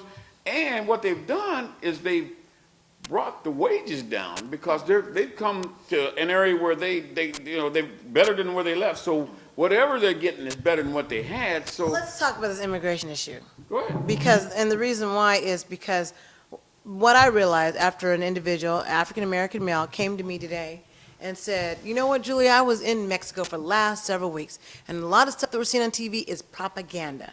Propaganda, making Americans fearful of even being in Mexico, saying that people are trying to leave there to go there, to come here, over here. He said a lot of that is propaganda, and he realized that after being there over there for several weeks and talking to locals, talking to people. They don't want to leave. They're not wanting to leave their hometown. Now, maybe the renegades are trying to leave and go somewhere else, but we have to look at why would they be propagandizing that? Why would they be making fearful? Remember, there used to be Mexican California. I told y'all about Mexican California. Yeah. I'm going to have to give y'all another So they can fact. scare us into building a gate like Trump wants to Right. build. But not a gate, a wall. But see, and that's the thing, before all of this hysteria about immigration, I mean, when we weren't paying as much attention, Mexican people, especially men, would come here, work for the week, take their money and go back home. They preferred to be there. The thing is, now it's so much harder to do the back and forth, that they come here, they gotta stay for a while, simply for safety. It's you know, dangerous enough to get here, then to be crossing back and forth. You can't do that anymore. But yeah, it's not like they're just swarming here. It's just, you know, again. And this is coming from an African-American male who felt he was really jaded by the propaganda that was through the TV airways. Yeah, he thought he'd go there and just see a mass of people. Just trying to get over here. Because that's the way they make it sound. Right. And so he said it wasn't like that at all. But But- only one Republican have I heard so far speak to a solution for this problem. Ben Carson? No, he hasn't said it. I think it's Rick Santorum who said, go after the people who are hiring these folks coming over here, and when you shut that down, they won't come. Oh yeah, others of them have said that, but they're not gonna do that. I know They they're better not, I know they're not gonna do it. because they'd lose a whole lot of workforce Or, that they can't afford no, to no, lose. they'd lose a lot of money, because see, people here are not gonna work for the same amount that they But work that's for. what I'm saying, they That lose a means whole they- lot of workforce. Yeah, well, no, because they'd have to raise, the work needs to be done. I know. But they'd have to pay for it. They couldn't get it for free anymore. Oh, okay, I see what you're saying. Okay, well, the point is, there'd be a whole lot of people who are doing jobs now Yeah. that would be put out, Mhm. right? Whether you stop the employer or you actually, those people would not be available anymore. Exactly. And, Mhm. you know, I don't know, you're saying somebody's got to do it. I don't know. Now, do you remember, I remember when you check into a hotel, just about any time, you know, I know it was 1,000 years ago. Mhm. Now you can't even check in Until after they get it clean. until, well, like 2 3 o'clock or o'clock. A 3 lot of o'clock. places have a 2 o'clock or a 3 o'clock check-in. I would not be surprised if there's the day when you check in and they say, now you understand, we're gonna deliver your sheets and your towels, and you got to make the bed, because we don't have any maids. Oh, here's what they do though, depending on the level of hotel you go to. If you're going to there 2 or 3 days, they're not going to change that for you. They'll just come back and just That too. yeah. So they ain't spending that the kind of money. And then, you know, that famous Motel 6 that you could stay for $6. Man, do you know how long It ago? was called Motel 6? Yeah. Oh, I didn't know you could stay for $6. You guys didn't know? Yeah, you can stay there. I guess I'm showing how old I am, but man, yeah, Motel 6 was $6. $16. $6 a night. $6 a night when they started. Wow. That was the attractiveness about it. That was like in 1800s, Well, right? I tell you, I'm saying how old. But that's how much it was. You could check into a Motel 6 for $6. So what about Super 8? Does that mean it was $8? That came years after, and I'm sure they were never $8 that I recall. But I know Motel 6 was $6. Well, Now don't ask me how I know, but I know. I wouldn't be surprised if society changed. A long time ago. What's he doing at Motel 6? Anyways. Years ago. I would not be surprised if things change. If they do go after the employers, and they actually did that in a couple of places, and it wasn't very... Didn't last long, did it? It did not last long because, you know... The people making money on top don't want to share that. They want to keep that margin of profit at a certain level, and they don't want to give up any of that. If they go back to what Henry Ford was doing, where he kept his cars so his workers could afford to buy them from him, then he was still rich, but he said, I don't want to. And then here comes Rockefeller talking about, well, man, let's make something that only can, that I'm doing all this rubber, and I got all this excess gasoline. Yeah. Let's make cars only run on gasoline. But anyway, that's a whole nother story. No, it's not, because I want to finish up with that PG&E you guys told me to check into. Oh, who owned it and what they owned? Yeah, it's an investor-owned corporation. Corporation, yeah. That's just the way it is. And so I just want to keep game. They got some good game going on here, right? Always Because think have. about it. They own all electricity and all the gas. Yeah. Well, kind of like when you play Monopoly, right? When you own all the railroads, you feel good about yourself because you know you'll never lose. So the revenue... Is that how that works? I never played Monopoly. I just told you the strategy, huh? You sure did. Linus, that's why me and Linus cannot play Monopoly together, because I monopolize the railroad. He gets really upset because I won't give up the railroads. Because it's a never-ending game. I like Park Place and whatever, Park Place and whatever the one next to it is. Who cares about the Park Place? It's all about the railroads. You got to own all the railroads, because everybody across your railroad, eventually they're going to land on your railroad, and they're going to pay you some money. Okay, I like the railroads and the electric companies. Okay, but The railroads. railroads Keep next game time. on the railroad, because even when a car flips over and you have to go to the nearest railroad, you got it. Man. I'm learning more now than I ever knew. I've seen the board, but I've never played it. I don't know anything about Monopoly. We played for hours, and so I think one was just a big blow up because I wouldn't give it. So I played. What, you just turn the board over? No, Linus probably That's did what I'm that. saying. He just turned the board. You look at it. Just turned over. Okay, now what you got? We did do that one time. So PG&E, So PG&E, they have a monopoly. They do, and so the revenue is $14.956 billion. Operating income is $1.942 billion.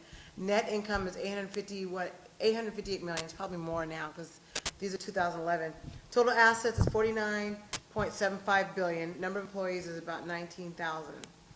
And of course, it started in 1905. People know that history. And declining.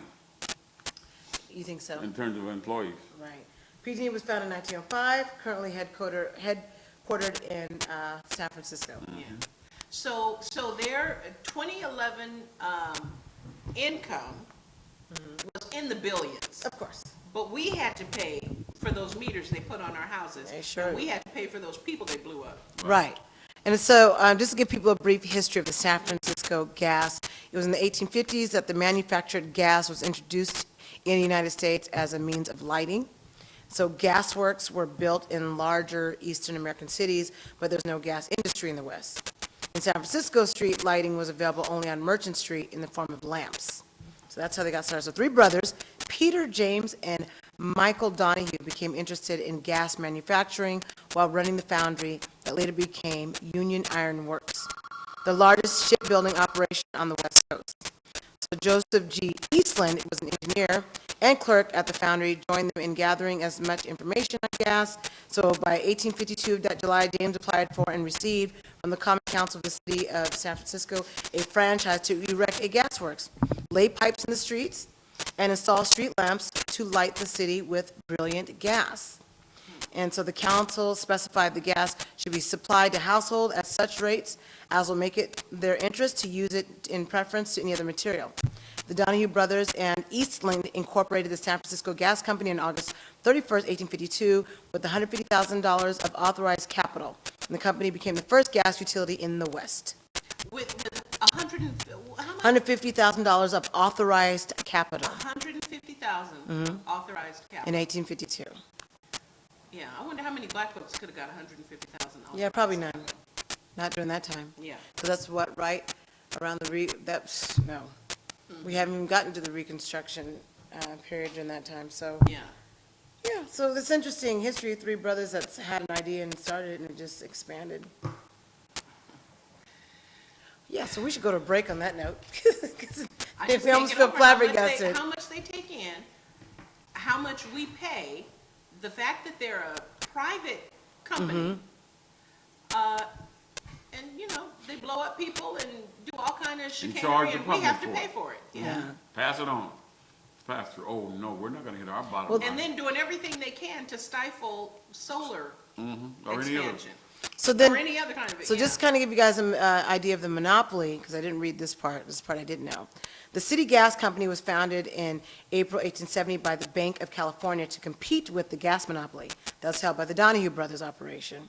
So City Gas began operation in 1872, initiated price war with the San Francisco Gas Company, and then in 1873, the companies negotiated consolidation as a compromise, and the Bank of California gained part ownership of the most lucrative gas monopoly in the West. So banks got involved. And then they got involved in making sure that they bought the politicians to never change the rules again. So Right. and here comes the commission, what do they call that? for utilities. Yeah. Utilities, public utilities Which is commission. basically just an arm of PG&E. Exactly. Not basically, it It is. is. It is. It is. Well, I think your engineer is saying, you said break, and they've been holding things up until you Holding decided. on. All right, so we're going to go to that break. You are watching Valley Black Talk Radio on the ONME Network. Julia Dudley Najee, Mel Sanders, and Joel Riversmith. We will be right back. Stay tuned.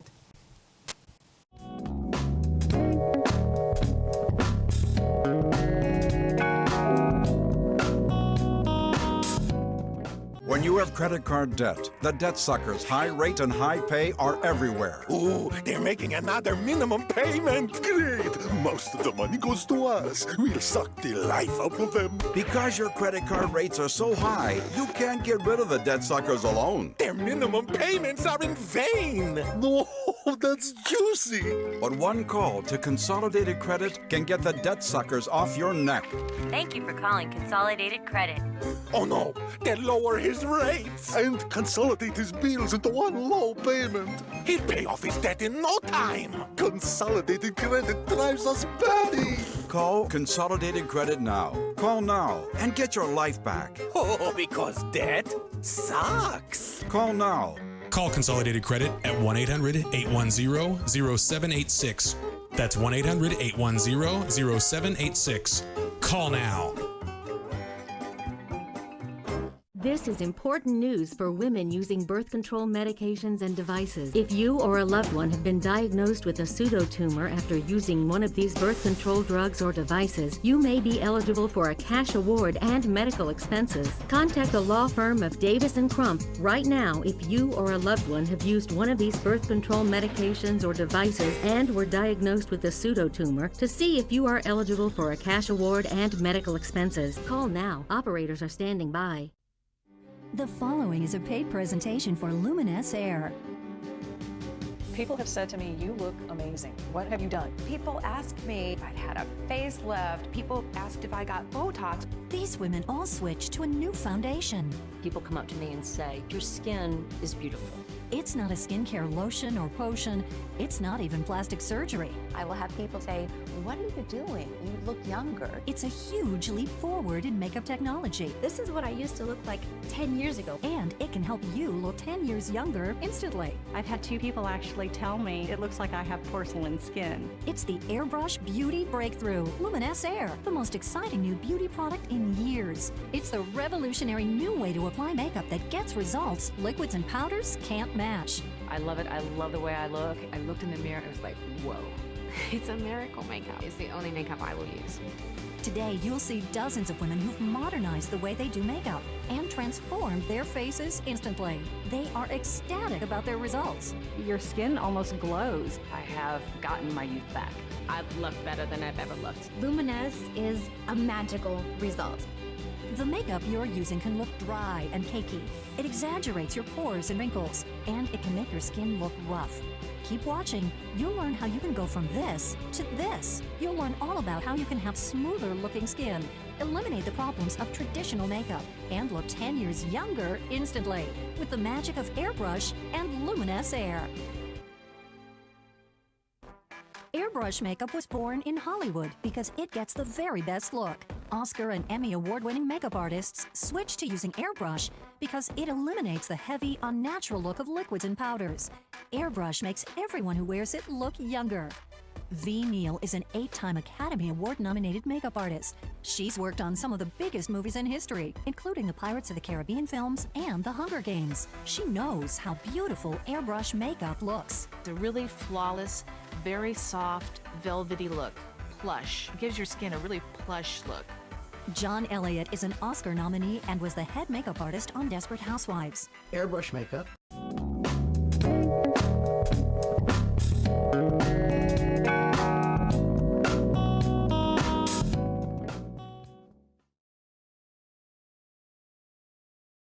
Valley Black Talk here on the ONME Network.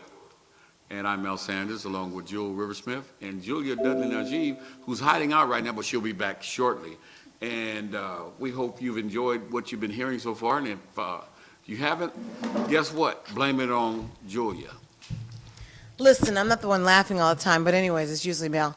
But we want to tell people about 2 events before we... Yeah, do that. 'Cause that way it saves me from saying something smart that I'll regret later. That's why I purposely cut you off. Anyways, make sure you come out to one of our Grown Folks Night Out, either on November 20th or November 27th. Kevin Shake Shakira decided to put that November 27th date in because people usually don't have anything to do after Thanksgiving. So he said, well, why don't we also be open on that Friday for people who are out of town and just want a place to hang out and be able to have good music and some beer, wine, whatever it is that you want. And we got it. We got some delicious coffee liqueurs that you would like too. Whew. And with a little whipped cream, it's really good. And so you want to hang out with us either on November 20th with Kevin Shake Shakira, and that'll be from 9 p.m. to 1 a.m. There is no cover. You do have to pay for food if you buy that. We do have plates. Last week we had my fish and fries. People really like it. Sorry, Jewel. You know, it's like a happy belated birthday, but not because you weren't there. So, sorry. No. Meaning, yeah, by the 20th it'll be belated. I was talking yeah. That's all right. I was, talking about the future. I'll really need an adult drink. Okay. Exactly. So maybe Mel will at least buy you a real adult drink, because he's not a cheapo. He'll buy you a birthday drink. Yeah. Or he'll just sneak it. There will be no sneaking. Don't be no sneaking up in here. Don't be sneaking up in here with drinks. We will shut you down. So there's that event. Also, we wanted to make sure you check out See No, Cancer Excludes No One. Those tickets will be sold out by probably the 3rd week of November. So you want to get that information.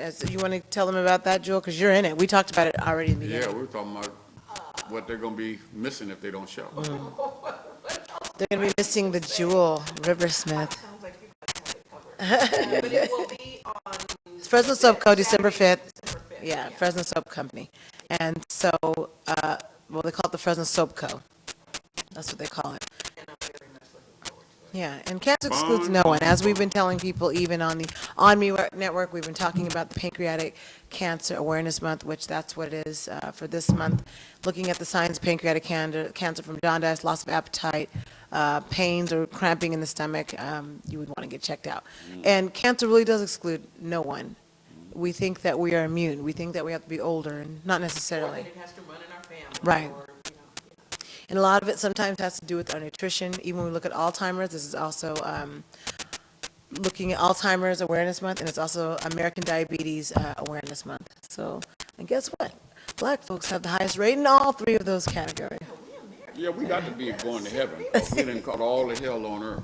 So we got to be the ones first in line when it comes to going to heaven. Must be, because I don't know what else is going on. Yeah. And so across the board. I mean, from everything. When you look at it all over the planet, man, black people are just, man. So got to be the Well, chosen ones. all over the planet where there has been any kind of colonialism.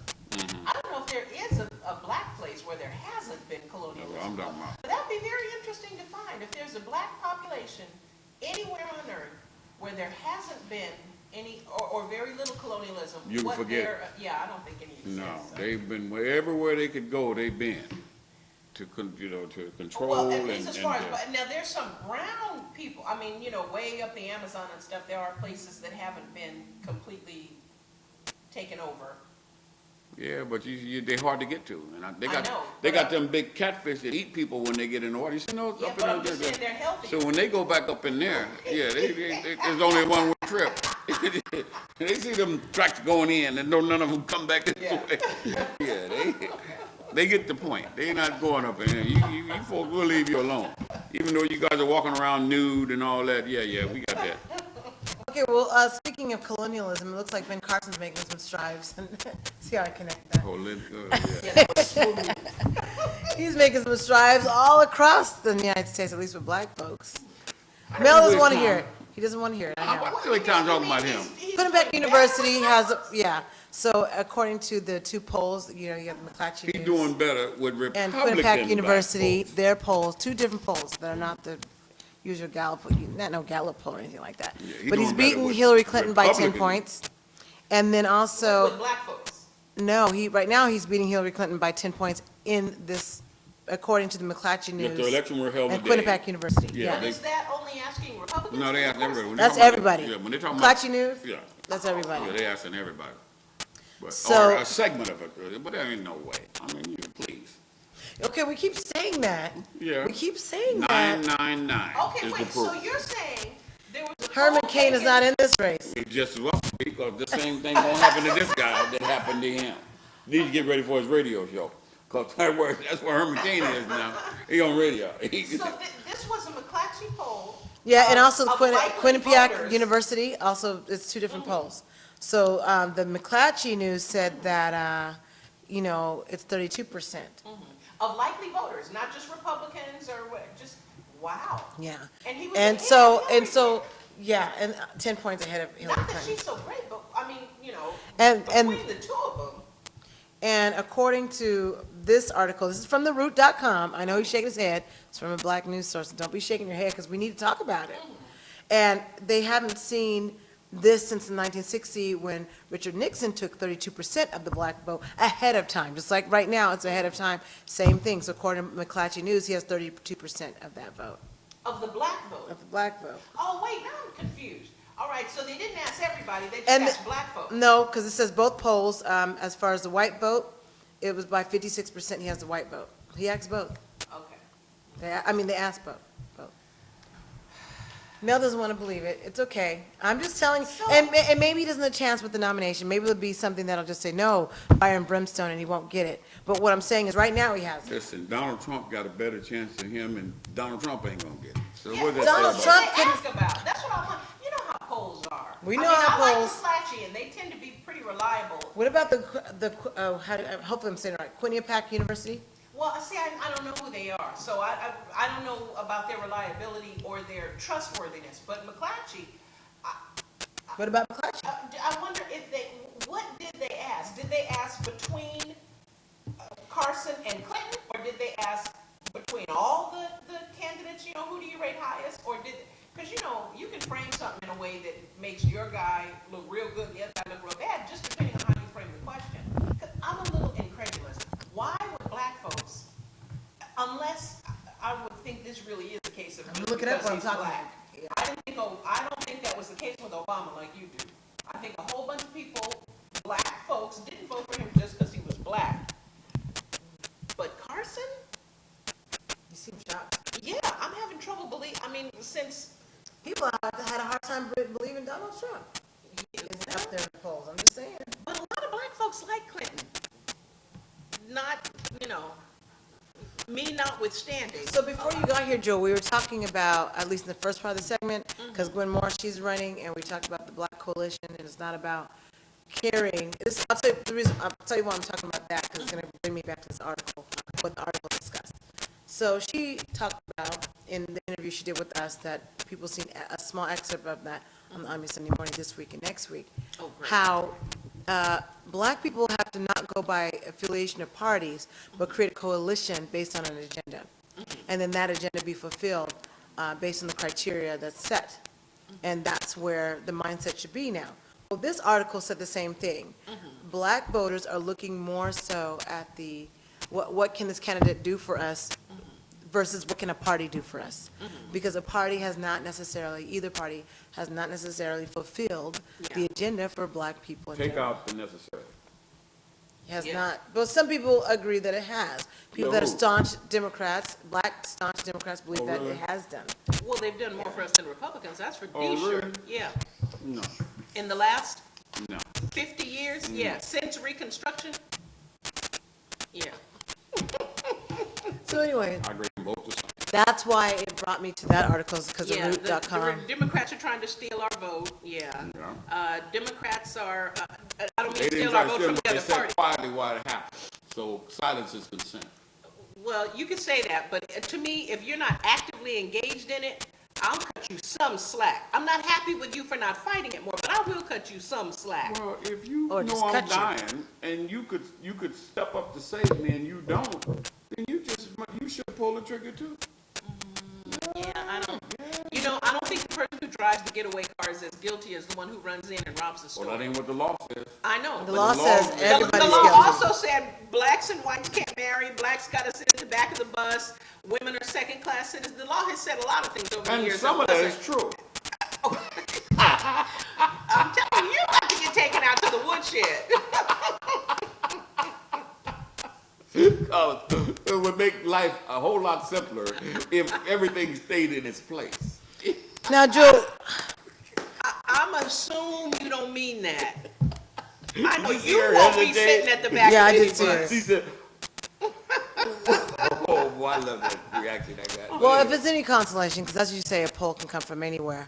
Like this particular poll, and this is isidewith.com, and you had 124 votes, whereas the race was African American, who said they would vote for him, but 210 votes no for African American. Okay. So you have 63% African American. That makes you feel better. 63% African American said no way. Ain't no way on God's green earth that I'm gonna support a guy that got thoughts like him.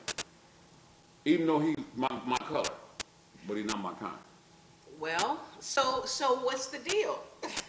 Do you I just do you go with the Gwen Morris and many others school of thought that forget about party affiliation, you go with who can do for you? See, to me, that's like the argument, like I said, that it doesn't matter what gift you give, it's the thought that counts. If you give somebody an old boot, you're telling them what you think, right? You can say, no, I'm gonna go with whatever group does for me what I want them to do.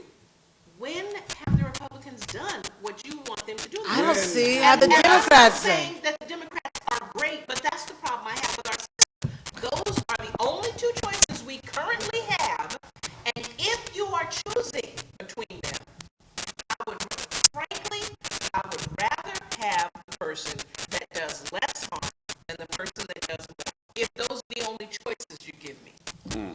Well, the less harm folks have told me to my face, not behind my back. I know they talk behind my back, but when they tell you to your face, that speaks volumes. We don't have to do anything for African Americans because they don't vote anyway. To your face, they tell you that. Now, that may be partially our fault because we don't do That's more all our voting. fault, not partial. But no, when you are a representative of the people, you don't just represent the people who vote for you. You're supposed to represent everybody in your district. Yeah, but they don't, and we know that. So, you when have you to go tell out me and that vote. up That's your front, fault. then I want to go to the guy next to you and say, look, this is the slate I got here. How much of this do you agree with? None. Well, no. What if he tells me he agrees with 4 out of 5? What do they agree with? Tell me Whatever what the they 4 or agree 5. with. Whatever No, the 4 or 5 is. You tell me what you think the Republicans will do for you. Do you think that they will, although we know from years and years and years of study that black girls aren't the ones having abortions at the rate that young white women are. We know that. But let's just exactly what you say is good or bad. But the point is we tend to have the babies instead of the abortion. But my point is, what things do you think that, that they're going to increase Social Security for you? Who is more likely? Who's more likely to try to keep Social Security going rather than claim money in 20 years, so we just get rid of it and make it privatized and have everybody have to have a 401k? Do you think that's more likely to happen from Republicans or Democrats? I think it's more likely to happen from an individual who wants to reach that seat in politics. But an and it doesn't individual matter doesn't what. make a decision. That's the problem. Yes, they do. It's the But Congress, collectively, it's the Senate. collectively, they need the votes of the body of folks, whatever party it's in, to support whatever action is on that bill. How many Republicans do you think that could pass a Republican House? How many votes do we have to say, look, this is what we want you to do, and if you don't do it, we're going to vote for the other guy? We've never even done that. We simply said we're not even talking to the Republicans. We're just going to deal with the Democrats. Well, okay, I see your point in terms of at least talking to them. I just don't think the Republicans are going to give you what you want. If you can muster a pool of votes that can make the difference of whether any politician can sit in the seat or not, I don't care what party they're with. They're going to go with the people who have the power to say, look, I like this job. I'm going to go with these guys. Just like Thad Cochran of Mississippi did when he went to the NAACP and said, look, I need your help because this right-wing conservative, he's already put me in a runoff. I cannot beat him without you. So I need your help. Politicians will do what politicians have to do to stay there. Party doesn't mean anything to them. They may tell you all of that, and you can believe that. But at the end of the day, you get enough votes to say, you may be a Republican, but this is the agenda we want you to follow. If he likes that seat, he's going to follow this agenda, regardless of what his party says, because they can't take him out of office. They can move him from being a chairman of a committee or whatever, but they can just vote against everything he proposes like they did the president. So you do what Bernie Sanders did. You figure I'm going to go independent. Or the guy that what was the Jewish guy that was there that changed from Democrat to independent. No. He ran for president or vice president. Well, you say he did run for president or vice president? Yeah, a few years ago. He retired about 4 years ago, but he ran for president. Howard Dean. No. He was a congressman. I can't remember his name, but he was a Jewish guy, and he changed parties. He went from Democrat to independent and voted with the Republicans. I know who you mean. I know who you mean. I can't think of his name. Schumer wouldn't. He never No, ran not for president. Schumer. No. This gentleman ran for president, or he was a running mate of somebody who ran for president, a Democrat who ran for president and lost. It's going to come to us. No, he didn't. John, he what's ran. his name? Oh God, I can't. The one who got caught up with the girl? No. He didn't have that kind of scandal. He was a very loyal supporter. We need a teleprompter. Let's get us a teleprompter. Very loyal to the Jewish community. He was from one of the eastern states, and he was the senator from that state, and he simply didn't like the agenda of the Democrats, and he had been a Democrat for years, and he switched to independent. I think I know who you're talking about, but there's no way I could come up with his name. Well, at any rate. I would like to think that I think in theory you're correct, but the problem with theory is in practice it doesn't matter, because even if he tries as a Republican, takes everything he told you he was going to do and tries to get it done, his party as a whole don't like you, and it's not going to happen any more than they let the president do any of the things he wanted to do. He got health care, but I thought you liked Paul Ryan, the Speaker of the House. He is handsome. I thought you liked Paul Ryan. Him and his running mate. Him and who did he run vice president with? The rich guy. Yeah, Rama. Yeah. Put Rama over the cliff. That's what I want to ask both of you. Did each party help with the police brutality that is, I feel like it's war on black males? You saw the case that just happened with a Virginia man, 2013, where he was tased repeatedly for 30 minutes straight, and then he died. And beaten. Right. Neither party is dealing with that issue. No. Neither party is dealing with that issue. No. Well, they should. Let us talk about it. They haven't talked about the two Louisiana police officers who killed a little white kid because they were going after his dad. He was in, the little white kid was in the car. Oh, and they shot up the car. Yeah, and shot up the car kid, and shot and yeah. killed a little kid. They ain't talking about that either. All of those folks who are so strong, police, we're for the law enforcement, and all you folks have to do is be law-abiding, and you won't have that problem. Well, this is a white guy they just killed, the kid that they shot, and then shot the dad. But as it seems is be coming out, something else going on. Yeah, it looked like one of them officers kind of liked his girlfriend. So. Well, that's good. He liked his girlfriend. Oh, he liked the girlfriend of the man he. What? Wait, what? Yeah, one of the officers had a little. Crush on the girlfriend? Yeah. On the girlfriend of the man he shot. Yeah. Plotting to kill? And so, well, I don't know if they intended to or not, but he was at the man's house or at the girlfriend's house. The boyfriend comes over, which was with the guy. The guy was in the car with the little kid, and says, "You need to leave her alone. If I catch you around here again, I'm gonna jump on you." And so, guess what happens now? So the next time he saw him, though, was away from that house. Mm-hmm. But still, I know you're the one who's tipping around on. Wow. Yeah. I had not heard that. Wait till you hear all the rest of this stuff coming in. It's going to be interesting. And one of the guys is a son of the district attorney, a deputy district attorney, one of the police officers. Well, we'll see if they get charged. Oh, yeah, they're going to get charged. Let's brief people, I'm sure, in case they don't know about what's his name? Linwood Lambert, who was 46 years old when he died. Well, the black kid, the black guy, yeah, 40, yeah, he coming out of the hotel and they told him they were going to take him to the hospital because he was tweaking out. Yeah, I had some cocaine and I'm just. Oh, so the one that they tasered and tasered and tasered we're going to take you to the hotel. Telling him to roll over even though you've tased him. Yeah. Multiple times. Sit up straight. No, he was in the back of the car with his hands and his feet. But there's no reason for him in the back seat. Sit up straight. Sit up straight. But there's no reason for him to get any of that. I want to remind people, no reason to be handcuffed. Oh, we better get this guy to the hospital. They call the ambulance service, and guess what? He already did. But what do you think is going to happen? To those guys? Nothing, because nothing did happen. Yeah. Nothing happened. Oh, yeah, something's going to happen. See, What could happen? Everything is so much heightened now than it was 3-4 years ago. No, nothing's going to happen. Okay, See, I think it's less heightened. I think after Ferguson, we scream and holler, but we don't do anything. When that decision on Tamir Rice came down, look, this is Jewel. They should have burned that city to the ground. This is me saying this, so you don't associate with anybody. And they had should have burned it to the ground. Didn't they have a black chief too? And they haven't done anything. So I'm saying, it's like there was so much pent up stuff in Ferguson that spread across the country. And so we hollered and screamed some and interrupted Bernie. But now it's like, I'm not saying they're not still demonstrating. No, but demonstrating they're taking it to the polls. And revolting are two different things. You don't want to do that. See, you don't bother with the polls. Did you just hear me say that they stole the marijuana vote in Ohio? They may have done that, but look what they've done in Ferguson. What did they do in Ferguson politically? After they burnt it down, you mean? And looted it? Yeah, what did they do? After. Yeah. It doesn't matter what they did after. The point is they burnt it down and looted it. No. But the result of that was to get people elected that would think like you think. But my point is they didn't start there.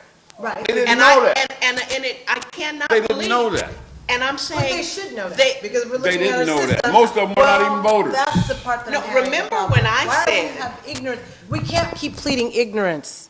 Not in 2016. We can't keep pleading ignorance. They didn't know. But remember when I was saying the girls shouldn't have interrupted Bernie.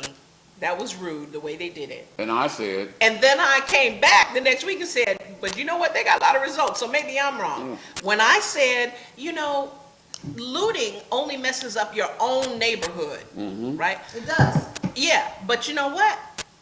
They wouldn't even have gotten to the voting in Ferguson had they not begun with the looting. Because that was never on their radar screen about the voting and the effect of folks sitting in those offices being able to put policy in place to keep the foot on their head. You missing what I'm saying. I heard you clearly, but after the folks came from outside to educate them after they burned everything down, said, why are you guys doing it? This is what you need to do. And when they caught on and said, oh, we can do that, that's when change happened. Not the the burning, but that was the result of it. The burning had to bring those folks in. I think they need to start with the burning. I think you both are wrong. When you hit people with their pocketbooks, period, you don't have to do any looting, you have to do any burning down. But when you hit folks with their pocketbook. So you talking about the first? But you can't hit the police with your pocketbook.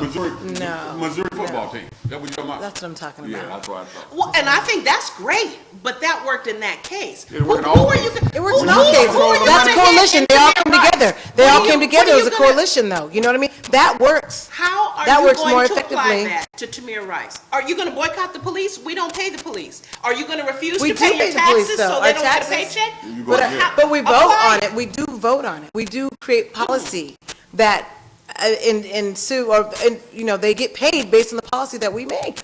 We just had a vote to, even in this county, for them to get a raise. Okay, so tell me, how would you apply it? Would you start legislation? Bonus. Are you sure raise? Yeah, bonus. Check it Okay, out. but I remember looking at a Look at it proposition again. that was supposed to help give them more money, more funding. To the police officers. No. Yes. We're talking about just this past week. Oh, for Dyer this and past week. No, I Smith. wasn't talking about this past week. That's Okay. what I'm talking about. They got bonuses. Yeah, They that- already this had past good week was a salary. bonus. They got bonuses on top of their salary. Yeah, this past week was a bonus. And then the city council claims they don't know nothing about. We didn't know anything about this. They hoodwinked us. We're gonna have to put some transparency in there. What did Cato say about that transparency? It just lets you see how they're screwing you. Yeah. It doesn't stop them from screwing you. It just lets you see it. Yeah, we know it. Yeah, no, he was absolutely right. I say start with the burning and then work your way to They the start voting. with the corporation, just like the bus boycotts, when they walked and people were riding them buses, it hurt them in their pocketbooks. That's when they began to do The something. only way I see that working in terms of Tamir Rice, I'm just using him as the archetype. Any, whether it's him or Gardner or Garner, people keep saying Gardner. It's Gardner. Whoever. The only way I can really see that working is if they do, like, I don't know if it was something in the last few years. What was it? It wasn't the MLK holiday. Anyway, the point is, everybody, the sports teams, the people who were having conventions of all kinds, boycotted Arizona. Maybe it was when they took ethnic studies out of the schools. Anyway, they quit having conferences there. They said, the teams said, we are not coming there to play your Arizona teams. That got some movement. Now, if you do that in terms of some of these police killings, if you say, if these officers are not charged, and I don't know about convicted, I don't know, because that would mean there's not even any hope for a fair trial. But if they're not at least charged, we will do an economic boycott. We will close your state down. That I could see working, but that ain't gonna happen. That ain't gonna happen because black folks get mad and we holler among ourselves, or we burn down the city. To me, it seems like burning down the city is more effective. So and that's what we have to begin to, usually but go. that's what we have to begin to change. That's where those coalitions do come into effect and become important, more prominent in our communities, because we're getting smarter and working smarter, not harder. So eventually we'll learn to do What that. you're saying is right. It is right, and I Right. know it's right, but I just feel very, very emotional about it. And it seems to me that legislation takes years and years and years, and you know what? You But there get could be- immediate attention when you start burning stuff down. No, you get immediate attention when you start somehow affecting people's money. Or an without burning economic- stuff right, down. or an economic Economic boycott, but we affects need more to- than just burning yeah. stuff down, because you can burn your own, because Baltimore's still trying to build right now. Yeah. And that affects mostly black businesses. So I'm saying to affect corporations, to affect the companies that matter, they're gonna say, hey, wait a minute. Just like the football players, hey, wait a minute. That's affecting a lot of money coming to that and university. did they change that the same day? Okay, that's what I'm saying. the You gotta do. chancellor and the president left within 2 days. Exactly. Of them saying, oh, no, we won't Because it was be playing affecting the anymore. money of the university, the income structure for the university. And that's why I say. And though, it wasn't the just the Black Student Union, or, when football doesn't play, you lose a lot of money. A lot of money. So it's not, that's the other thing though. Which extends It's to not, the community, because Right. businesses that are outside of the university sphere of influence. yeah, the still- restaurants, the hotels, all of that. all of that. But that's the thing, you really have to be able to affect the money. And in order to do that, You have to come together in a very powerful way, and I don't see that happening. I do not see that happening.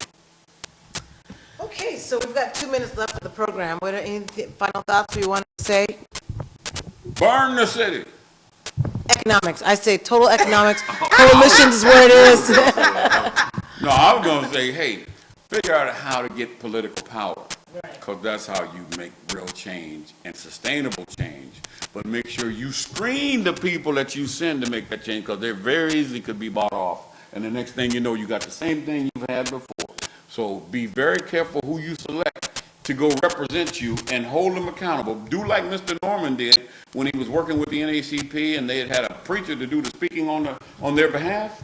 He went to a meeting and they told him, hey, look, we changed your script.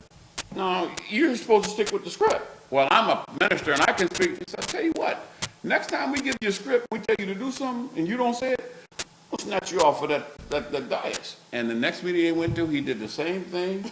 And Mr. Norman eased up to him.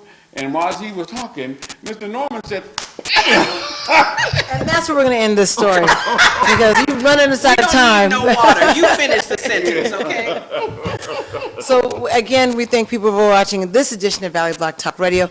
Come join us at Grown Folks Night Out. You might run into myself, well, you'll definitely run into me here at Cafe Roma, and you'll also run into maybe Jewel and Mel Sanders, depending on which night they decide to pop up. But we'll be here November 20th and also November 27th. Come check us out. Come buy a pie. Amina's got some delicious pie. So she tells us, we ain't tasted none of that. I did. Oh, no, I have. It's I good. guess you weren't here. Stop. Oh, I'm mad. Not a lot of food gets past me. See you on Sunday. Have a great rest of the week.